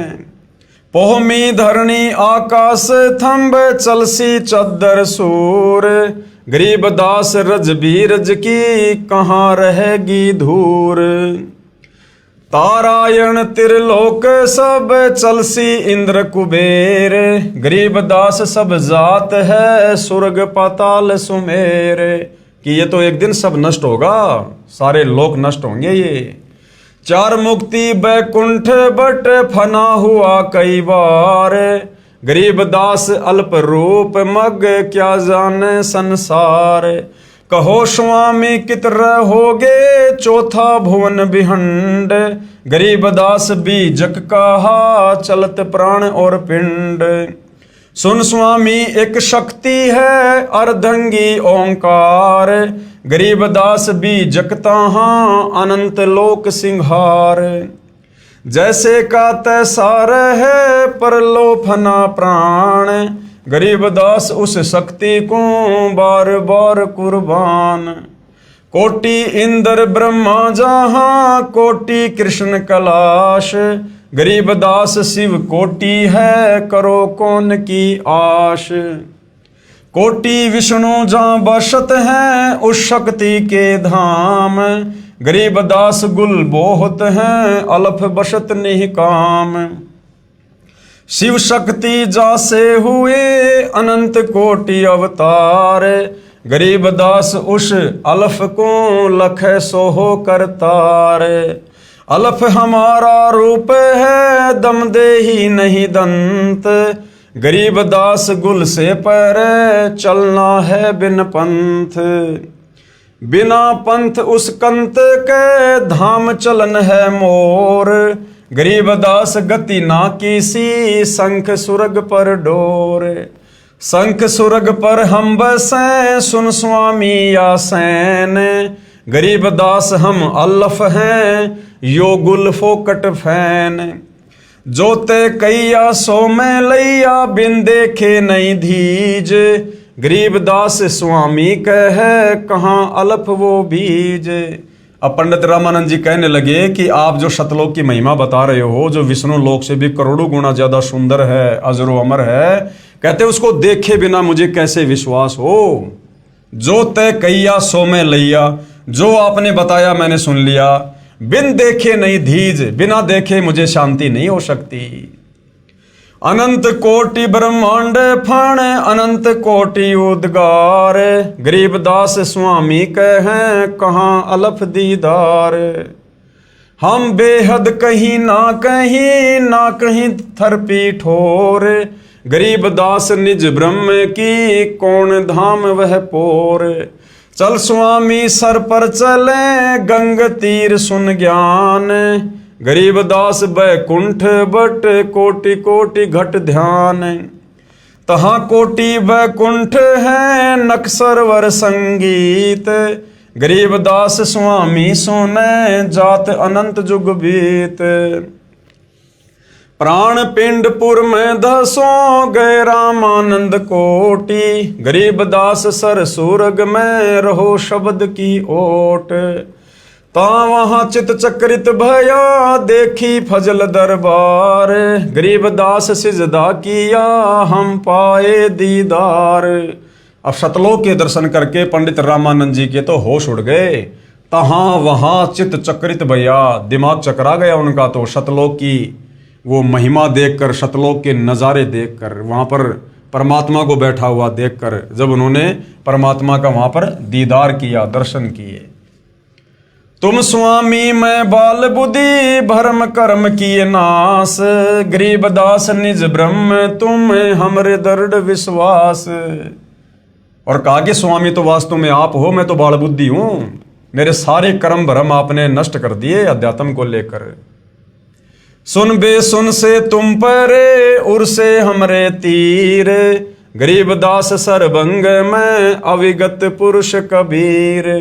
कोटि कोटि सिजदा करे कोटि कोटि प्रणाम, गरीबदास अनहद अधर हम पर से तुम धाम। सुन स्वामी एक गल मुझे तिल तारी पल तोरी, गरीबदास सर गगन में सूरज अनंत करोरी। शहर अमान अनंतपुर रिम जिम होए, गरीबदास उस नगर का मर्म न जाने कोई।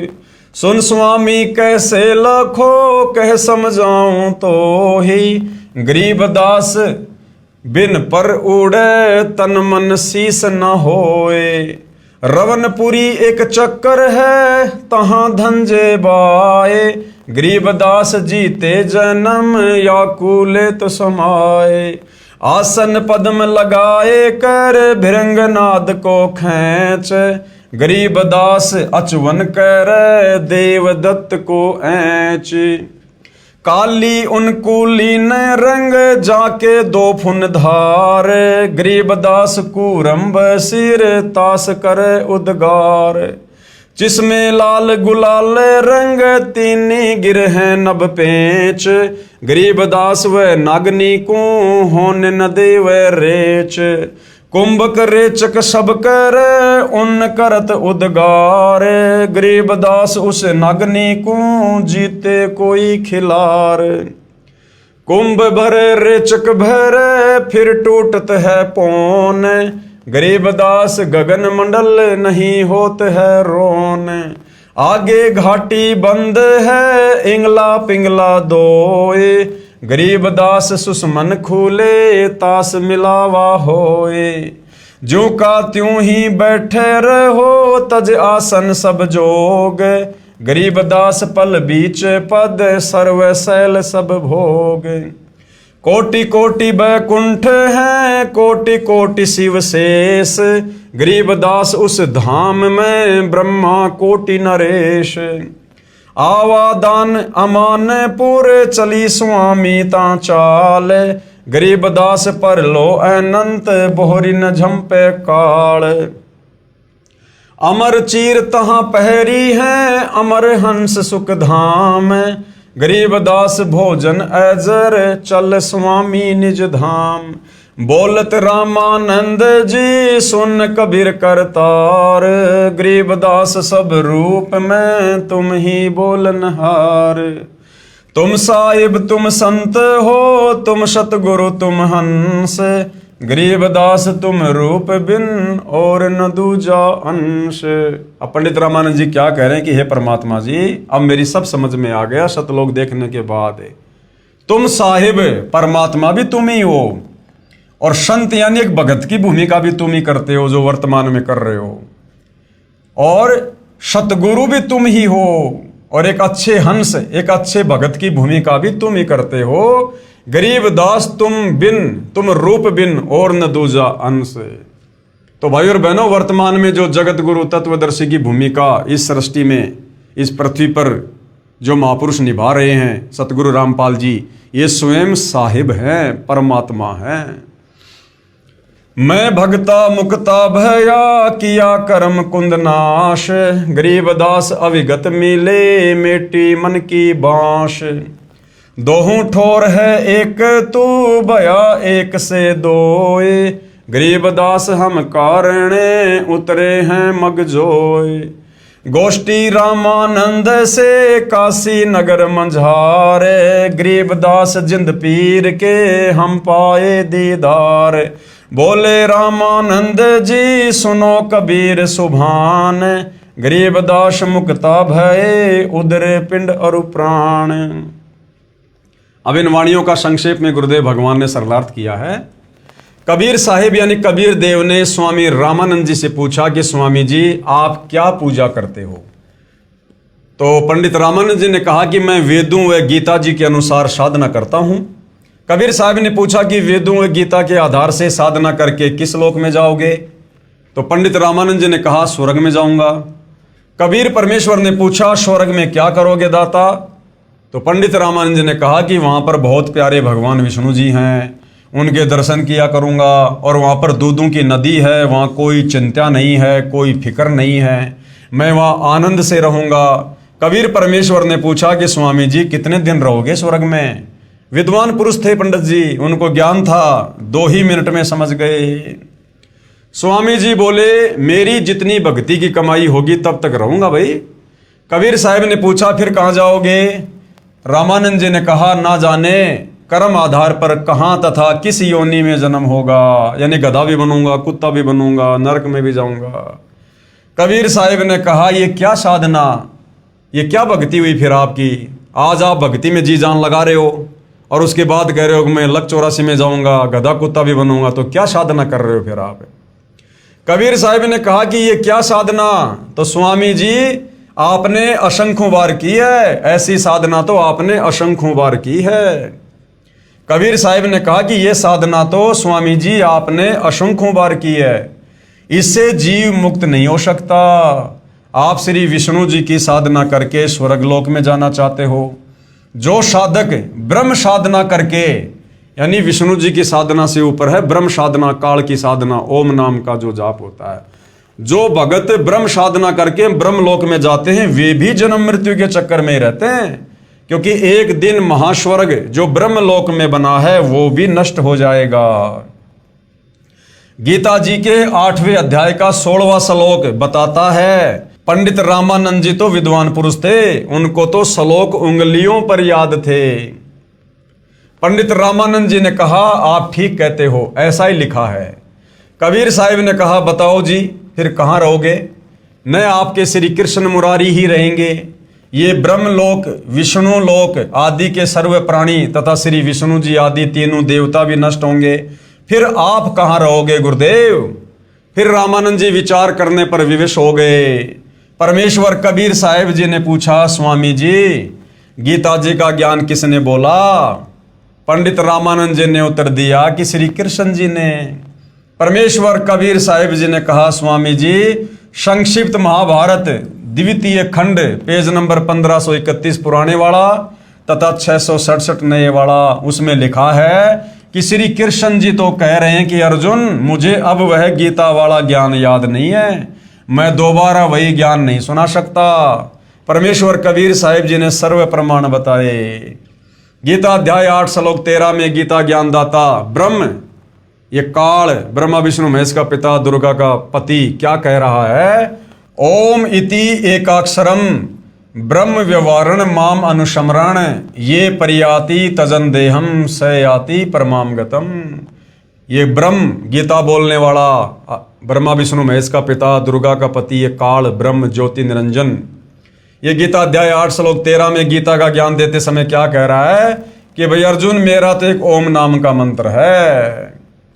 इसका शब्दार्थ है कि गीता बोलने वाला ब्रह्म अर्थात काल कह रहा है कि माम ब्रह्म यानी मुझ ब्रह्म का तो इति मानी यह है, ओम एकाक्षरम यानी ओम एक अक्षर है, व्यवहारन यानी उच्चारण करके, अनुशमरन सुमरण करने का ये जो साधक, तजन देहम यानी शरीर त्यागते समय तक अर्थात अंतिम श्वास तक, परियाति यानी स्मरण साधना करता है, स यानी वह साधक ही मेरे वाली, परमाम गतम यानी परम गति को, याति यानी प्राप्त होता है।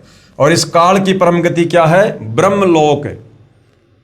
और ब्रह्मलोक में गए हुए प्राणी भी वहां अपने भक्ति कमाई नष्ट करके वापस जन्म और मरण में आते हैं। गीता अध्याय 8 श्लोक नंबर 16 इसका प्रमाण है। भावार्थ है कि श्री कृष्ण जी के शरीर में प्रेतवत प्रवेश करके ब्रह्म अर्थात 1000 भुजा वाला ज्योति निरंजन काल कह रहा है कि मुझ ब्रह्म की साधना केवल एक ओम नाम से मृत्यु पर्यंत करने वाले भगत को मुझसे मिलने वाला लाभ प्राप्त होता है, अन्य कोई मंत्र मेरी भक्ति का नहीं है। गीता अध्याय 8 श्लोक 5 और 7 तथा 13 में गीता ज्ञानदाता ने अपने विषय में साधना करने वाले को बताया कि जो मेरी साधना ओम नाम का सुमरण अंतिम श्वास तक करता है वह मुझे ही प्राप्त होगा। इसलिए तू युद्ध भी कर तथा मेरा ओम नाम का सुमरण भी कर, क्योंकि युद्ध हल्ला ऊंचे स्वर से शोर करके किया जाता है। इसलिए कहा है कि ओम नाम का उच्चारण ऊंचे स्वर में शोर करता हुआ सुमरण भी कर तथा युद्ध भी कर। अब भाई और बहनों, ये काल क्यों कह रहा है कि इस ओम नाम का जाप जोर जोर से उच्चारण करके करो, ओम ओम?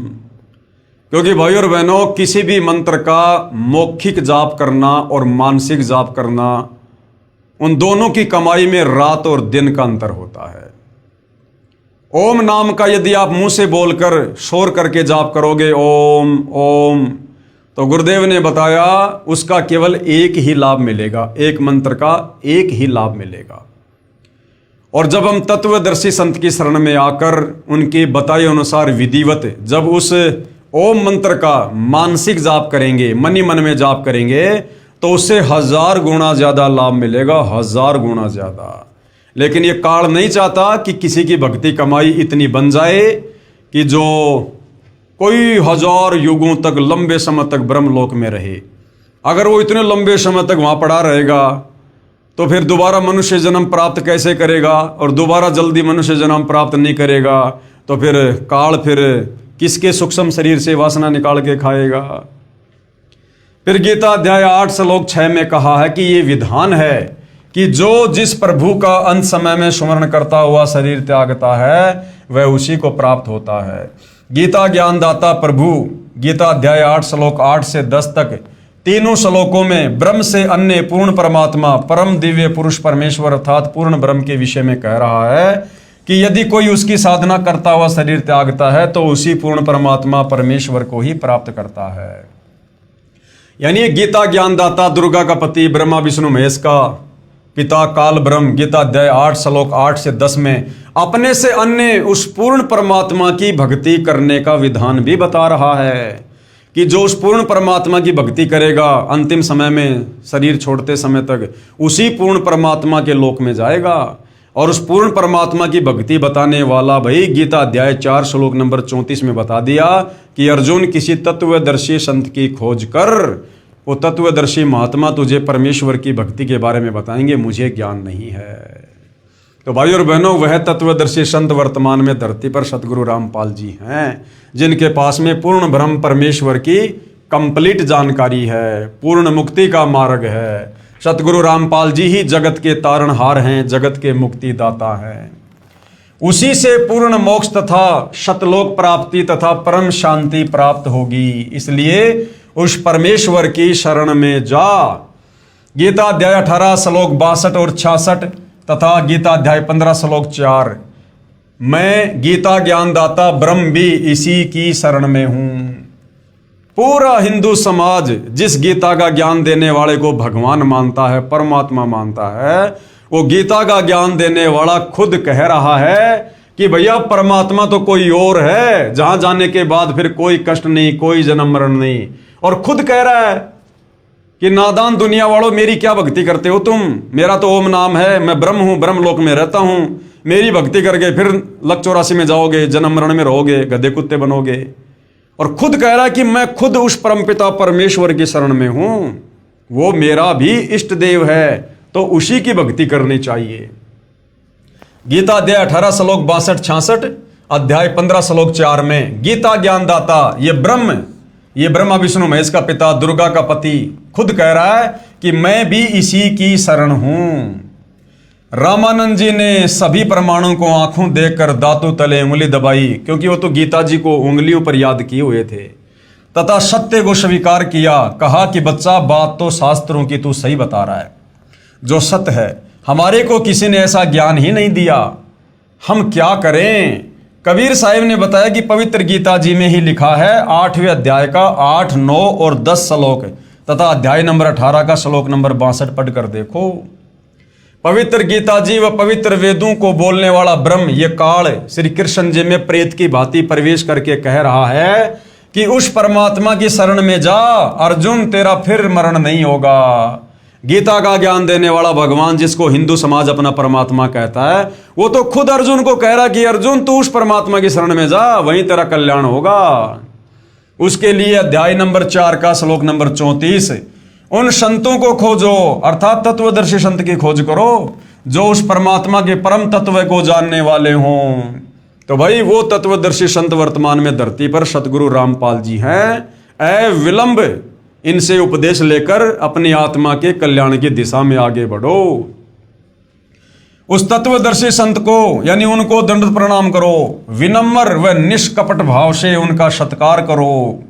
जब वे तत्वदर्शी संत प्रसन्न हो जाएं, फिर उनसे दीक्षा नाम मांगो, फिर तेरा पुनर्जन्म व मरण नहीं होगा, यानी वो तेरी पूर्ण मुक्ति कर देगा, तुझे परम धाम सतलोक में भेज देगा। पवित्र गीता अध्याय 15 मंत्र 1 से 4 में कहा है कि यह उल्टा लटका हुआ संसार रूपी वृक्ष है, ऊपर को मूल तो आदि पुरुष अर्थात सनातन परमात्मा है, नीचे को तीनों गुण रजगुण ब्रह्मा, सतगुण विष्णु, तमगुण शिव रूपी शाखाएं हैं। इस पूर्ण संसार रूपी वृक्ष अर्थात पूर्ण सृष्टि रचना को मैं ब्रह्म काल नहीं जानता। ये विचार काल में, यहाँ विचार काल में अर्थात गीता जी के ज्ञान में आपको मैं पूर्ण ज्ञान नहीं दे सकता। उसके लिए किसी तत्वदर्शी संत की खोज कर। गीता अध्याय 4 मंत्र 34। फिर वह आपको सर्व सृष्टि की रचना का ज्ञान तथा सर्व प्रभुओं की स्थिति सही बताएगा। तो वो सृष्टि रचना भाइयों और बहनों इस पवित्र पुस्तक ज्ञान गंगा में, जिस पर वीडियो बन चुके हैं, आप जी देख लेना। कंप्लीट ज्ञान सृष्टि रचना का सर्व शास्त्रों से प्रमाणित करके सतगुरु रामपाल जी ने दे दिया है। तो गीता जी अध्याय 4 श्लोक नंबर 34 में जिस तत्वदर्शी संत की बात कही है गीता ज्ञानदाता के द्वारा, वह तत्वदर्शी संत वर्तमान में सतगुरु रामपाल जी हैं। उसके पश्चात उस परम पद परमेश्वर की खोज करनी चाहिए जिसमें गए साधक का फिर जन्म मृत्यु नहीं होता, अर्थात पूर्ण मोक्ष हो जाता है। जिस परमेश्वर ने संसार रूपी वृक्ष अर्थात सर्व ब्रह्मांडों की रचना की है, मैं यानी ब्रह्म काल भी उस परमेश्वर की ही शरण में हूं, यानी मैं भी उसी का ध्यान करता हूं। इसलिए उस परमेश्वर की पूजा करो। पंडित रामानंद जी बोले कि लिखा तो ऐसा ही है बच्चा, बिल्कुल यो ही है, लेकिन ये सतलोक ने तो किसी से सुना, जिस कारण अब मेरा मन विश्वास नहीं कर रहा कि वह सत्य होगा। कबीर साहब ने पूछा कि आप कैसे साधना करते हो? पंडित रामानंद जी बोले कि मैंने सारे शरीर को साध रखा है। योग अभ्यास के साथ मैं अंदर कमलों में से गुजरकर त्रिकुटी यानी त्रिवेणी तक पहुंच जाता हूं। कबीर साहब बोले कि आप एक बार त्रिवेणी तक पहुंचो। जब रामानंद जी समाधिस्थ हुए, क्योंकि उनका तो प्रतिदिन का अभ्यास था, त्रिवेणी पर जाकर 3 रास्ते हो जाते हैं। प्रत्येक ब्रह्मांड में बने ब्रह्मलोक में प्रवेश करते ही 3 रास्ते हो जाते हैं। इसी प्रकार 20 ब्रह्मांडों के पार 21वें ब्रह्मांड में भी यही व्यवस्था है। एक रास्ता सामने ब्रह्मलोक में बने 3 गुप्त स्थानों को जाता है, जहां पर ज्योति निरंजन यानी इस काल ने 3 रूप बनाकर रहता है। सामने का ब्रह्मरंध्र तुम्हारे इस नाम से नहीं खुलेगा। कबीर परमात्मा ने कहा कि पंडित जी तेरे ओम नाम से ये ब्रह्मरंध्र नहीं खुलेगा, ये ब्रह्मरंध्र भी सतनाम से खुलेगा, क्योंकि ये ब्रह्मरंध्र वो रास्ता है जहां से हम सतलोक जाते हैं।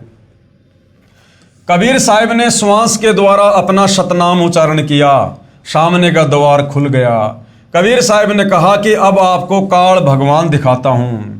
अब तेरे विष्णु से ऊपर जो काल भगवान है ना, जिसको तुम निराकार निराकार कहा करते थे, तुझे वो दिखाता हूं। वो ब्रह्म जिसने श्री कृष्ण के शरीर में प्रवेश करके और गीता जी का ज्ञान बोला था, जिसको आप निराकार कहते हो, जो गीता में कहता है कि मैं सबको खाऊंगा, जिसने अटल प्रतिज्ञा कर रखी है मैं किसी को अपने काल रूप में दर्शन नहीं दूंगा। तो पंडित जी अब मैं आपको उस काल के दर्शन करवाता हूं। अर्जुन, मैं कभी किसी को दर्शन नहीं देता, मैं कभी किसी के सामने प्रत्यक्ष नहीं होता। कबीर साहब ने कहा कि अब आपके समक्ष उस काल को दिखाता हूं। पहले तो एक ब्रह्मांड में बने ब्रह्मलोक में गुप्त स्थानों पर दिखाया, ब्रह्मा विष्णु व शिव रूप धारण किए था। फिर ब्रह्मलोक को पार करने के द्वार से निकलकर 21वें ब्रह्मांड में ले गए। ब्रह्मलोक से आगे जाने वाले रास्ते को भी, जो जटा कुंडली सरोवर के ऊपर है, अपनी नजरों में रखता है कि कोई निकल ना जाए।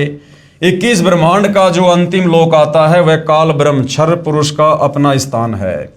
वहां पर वह उसी भयंकर रूप में बैठा है, काल रूप में, जो इसका असली रूप है। कबीर साहब ने कहा देखो वो बैठा तुम्हारा निराकार भगवान, जिसको तुम निराकार कहते हो।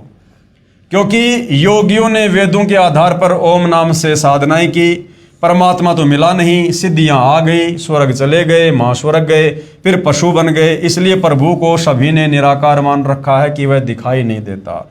और वेदों में लिखा है कि भगवान आकार में है। जब काल के पास पहुंचे तो कबीर साहिब ने अपना सार नाम के साथ सतनाम उच्चारण किया। उसी समय काल का सिर नीचे झुक गया। काल के सिर के ऊपर वह द्वार है जहां से सतलोक जाया जाता है तथा परब्रह्म के लोक में प्रवेश होते हैं। उसके बाद एक भंवर गुफा शुरू होती है। एक भंवर गुफा काल के लोक में भी है। काल के सिर पर पैर रखकर कबीर जी के हंस निर्विकारी साधक ऊपर जाते हैं। ये काल उसकी पौड़ी का काम करता है, यानी सीढ़ी का काम करता है। परब्रह्म के लोक को पार करके कबीर साहब श्री रामानंद जी की आत्मा को सतलोक ले गए। वहां पर भी एक भंवर गुफा है। सतलोक में जाकर श्री रामानंद जी ने देखा कि कबीर साहब कबीर देव अपने वास्तविक रूप में बैठे हैं, अपने वास्तविक तेजोमय रूप में सतलोक के सिंहासन पर बैठे हैं कबीर परमात्मा। वहां पर कबीर साहब का इतना तेज है कि एक रोमकूप में जैसे करोड़ों सूर्य और करोड़ों चंद्रमाओं की जो मिली जुली रोशनी परंतु गर्मी ना हो, उससे भी अधिक है। कबीर साहब वहां जाकर अपने ही दूसरे स्वरूप के ऊपर चवर करने लगे, यानी बालक रूप में कबीर परमात्मा अपने सतलोक के सिंहासन वाले स्वरूप पर चवर करने लगे। श्री रामानंद जी ने सोचा कि भगवान तो ये है जो सिंहासन पर विराजमान है और ये कबीर यहाँ का कोई सेवक है, परंतु लोक सबसे न्यारा है, परमात्मा का बहुत तेज है, ऐसा सोच ही रहे थे। इतने में परमात्मा का तेजोमय रूप सिंहासन से उठा और 5 वर्षीय बच्चे के रूप में परमेश्वर कबीर जी तख्त पर विराजमान हो गए। परमेश्वर का जो वास्तविक तेजोमय रूप नजर आ रहा था वह बालक रूप कबीर साहिब पर चवर करने लगा। उसके बाद कबीर साहिब का दूसरा तेजोमय रूप बालक वाले रूप कबीर साहिब में समा गया और अकेले 5 वर्षीय बच्चे के रूप में कबीर परमेश्वर तख्त पर विराजमान थे।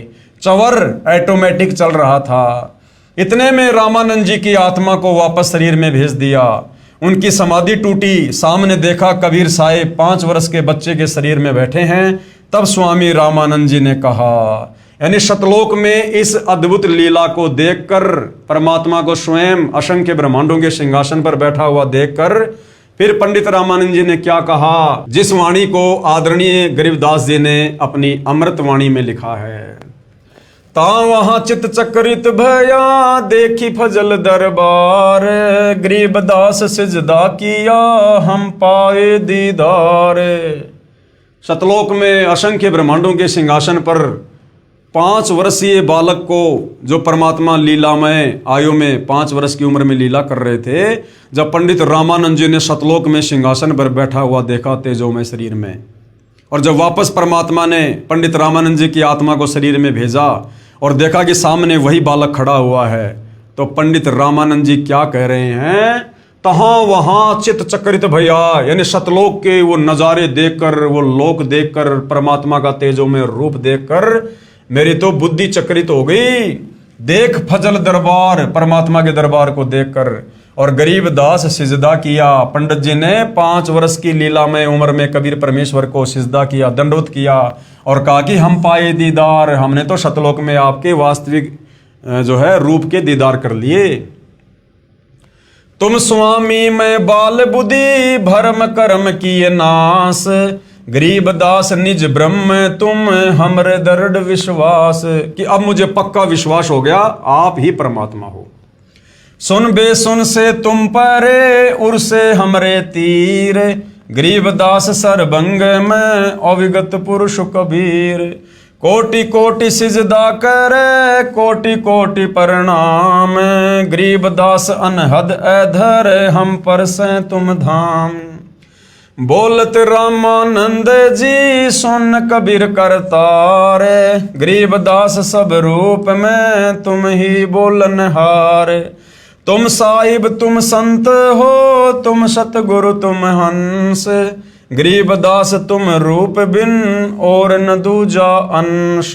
मैं भगता मुक्ता भया किया कर्म कुंद नाश, गरीबदास अविगत मिले मेटी मन की बांश। दो ठोर है एक तू भया एक से दोए, गरीबदास हम कारण उतरे हैं मगजोए। बोलत रामानंद जी सुन कबीर करतार, गरीबदास सब रूप में तुम ही बोलनहार। पंडित रामानंद जी ने कहा कि हे परमेश्वर, हे कबीर परमात्मा, हे कबीर करतार, सर्व सृष्टि के रचनहार, आप ही सर्वव्यापक हैं, सर्वंग परमात्मा हैं, पूर्ण परमेश्वर हैं। दहू ठोड़ है एक तू, दोनों जगह आप ही हो। यहाँ धरती पर भी आप लीला कर रहे हो, सतलोक में भी आप बैठे हो। और भया एक से दो, गरीबदास हम कारणे तुम आए हो मगजो, सतलोक से यात्रा करके तुम हमारे कारण आए हो यहाँ। हमें वापस सतलोक ले जाने के लिए। हे परमेश्वर कबीर, आप दोनों जगह सतलोक में तथा मेरे समक्ष आप ही हो। एक से दो रूप बनाकर हम तुच्छ जीवों के लिए यहाँ पर आए हो। मैं भगता मुक्ता भया और कर्म कुंद भय नाश, गरीब दास अविगत मिले, मिट गई मन की बांश। मेरा सारा संशय समाप्त हो गया। रामानंद जी 104 वर्षीय महापुरुष और 5 वर्षीय बच्चे कबीर परमेश्वर को कह रहे हैं कि मैं आपका दास मुक्त हो गया और मेरे मन की भ्रमणा भटकना समाप्त हो गई। मुझे परमात्मा के वास्तविक स्वरूप का दर्शन हो गया। हे पूर्ण परमात्मा कबीर साहेब, कबीर देव, चारों पवित्र वेद व पवित्र गीता जी आप ही का गुणगान कर रहे हैं। स्वयं कबीर देव कबीर परमेश्वर ने भी कहा है कि वेद हमारा भेद है, मैं ना वेदन के माही, जिस वेद से मैं मिलूं वेद जानते नाही। भावार्थ है कि चारों पवित्र वेदों में ज्ञान पूर्ण परमात्मा का ही है, परंतु पूजा की विधि केवल ब्रह्म काल तक की है। परमेश्वर कबीर यानी कबीर देव की पूजा विधि के ज्ञान व तत्व ज्ञान के लिए पवित्र वेदों तथा पवित्र गीता जी में कहा है कि उसे तो कोई तत्वदर्शी संत ही बता सकता है जो स्वयं ही परमेश्वर होता है। ध्यान दो भाइयों और बहनों, क्या कहा गया है, क्या कहा जा रहा है कि परमेश्वर कबीर की पूजा विधि के ज्ञान व तत्व ज्ञान के लिए पवित्र वेदों तथा पवित्र गीता जी में कहा है कि उसे तो कोई तत्वदर्शी संत ही बता सकता है। यानी सतलोक की जानकारी, कबीर परमात्मा की जानकारी, पूर्ण मोक्ष की जानकारी कौन बता सकता है? उसे तो कोई तत्वदर्शी संत ही बता सकता है। तो वर्तमान में धरती पर तत्वदर्शी संत कौन है? सतगुरु रामपाल जी। और वह तत्वदर्शी संत कौन होता है? जो स्वयं ही परमेश्वर होता है, जो खुद परमात्मा ही होता है। अब यहां सतगुरु रामपाल जी आप और हम नादानों की नादान बुद्धि को देखते हुए अपने आप को छुपा कर कह देते हैं कि मुझे तो कबीर परमात्मा ने भेजा है, मैं तो कबीर जी का सेवक हूं, मुझे तो कबीर जी ने यहां पर दास बनाकर भेजा है। लेकिन भाइयों और बहनों, वो कबीर परमात्मा समर्थ है, उसने अपना ज्ञान बताने के लिए, समझाने के लिए किसी दास को भेजने की आवश्यकता नहीं पड़ती है। और जब से काल की सृष्टि रची है, अनंत करोड़ बार परमात्मा आ चुके हैं। हम विशेषकर 4 युगों का इतिहास जानते हैं, सतयुग से लेकर वर्तमान तक का। सतयुग से वर्तमान तक किसी भी धर्मशास्त्र में यह जानकारी नहीं है, वो चाहे 5वां वेद सूक्ष्म वेद क्यों ना हो, कि कबीर परमात्मा ने हम काल जाल में फंसी आत्माओं को बाहर निकालने के लिए, ज्ञान समझाने के लिए किसी संत को या किसी आत्मा को सतलोक से भेजा हो। ये कबीर परमात्मा स्वयं ही आते हैं। पवित्र गीता जी में कहा है कि उसे तो कोई तत्वदर्शी संत ही बता सकता है, गीता अध्याय 4 श्लोक 34 में, जो स्वयं ही परमेश्वर होता है या कोई उसका भेजा हुआ वास्तविक प्रतिनिधि होता है। अपना प्रतिनिधि बनकर स्वयं कबीर परमात्मा जी ही आते हैं, जो वर्तमान में सतगुरु रामपाल जी के नाम से धरती पर प्रकट हैं। उससे उपदेश प्राप्त करके पूर्ण मोक्ष व परम शांति प्राप्त होती है। दूसरा भाइयों और बहनों, इस काल के लोक से बाहर निकलने का विकल्प रास्ता नहीं है।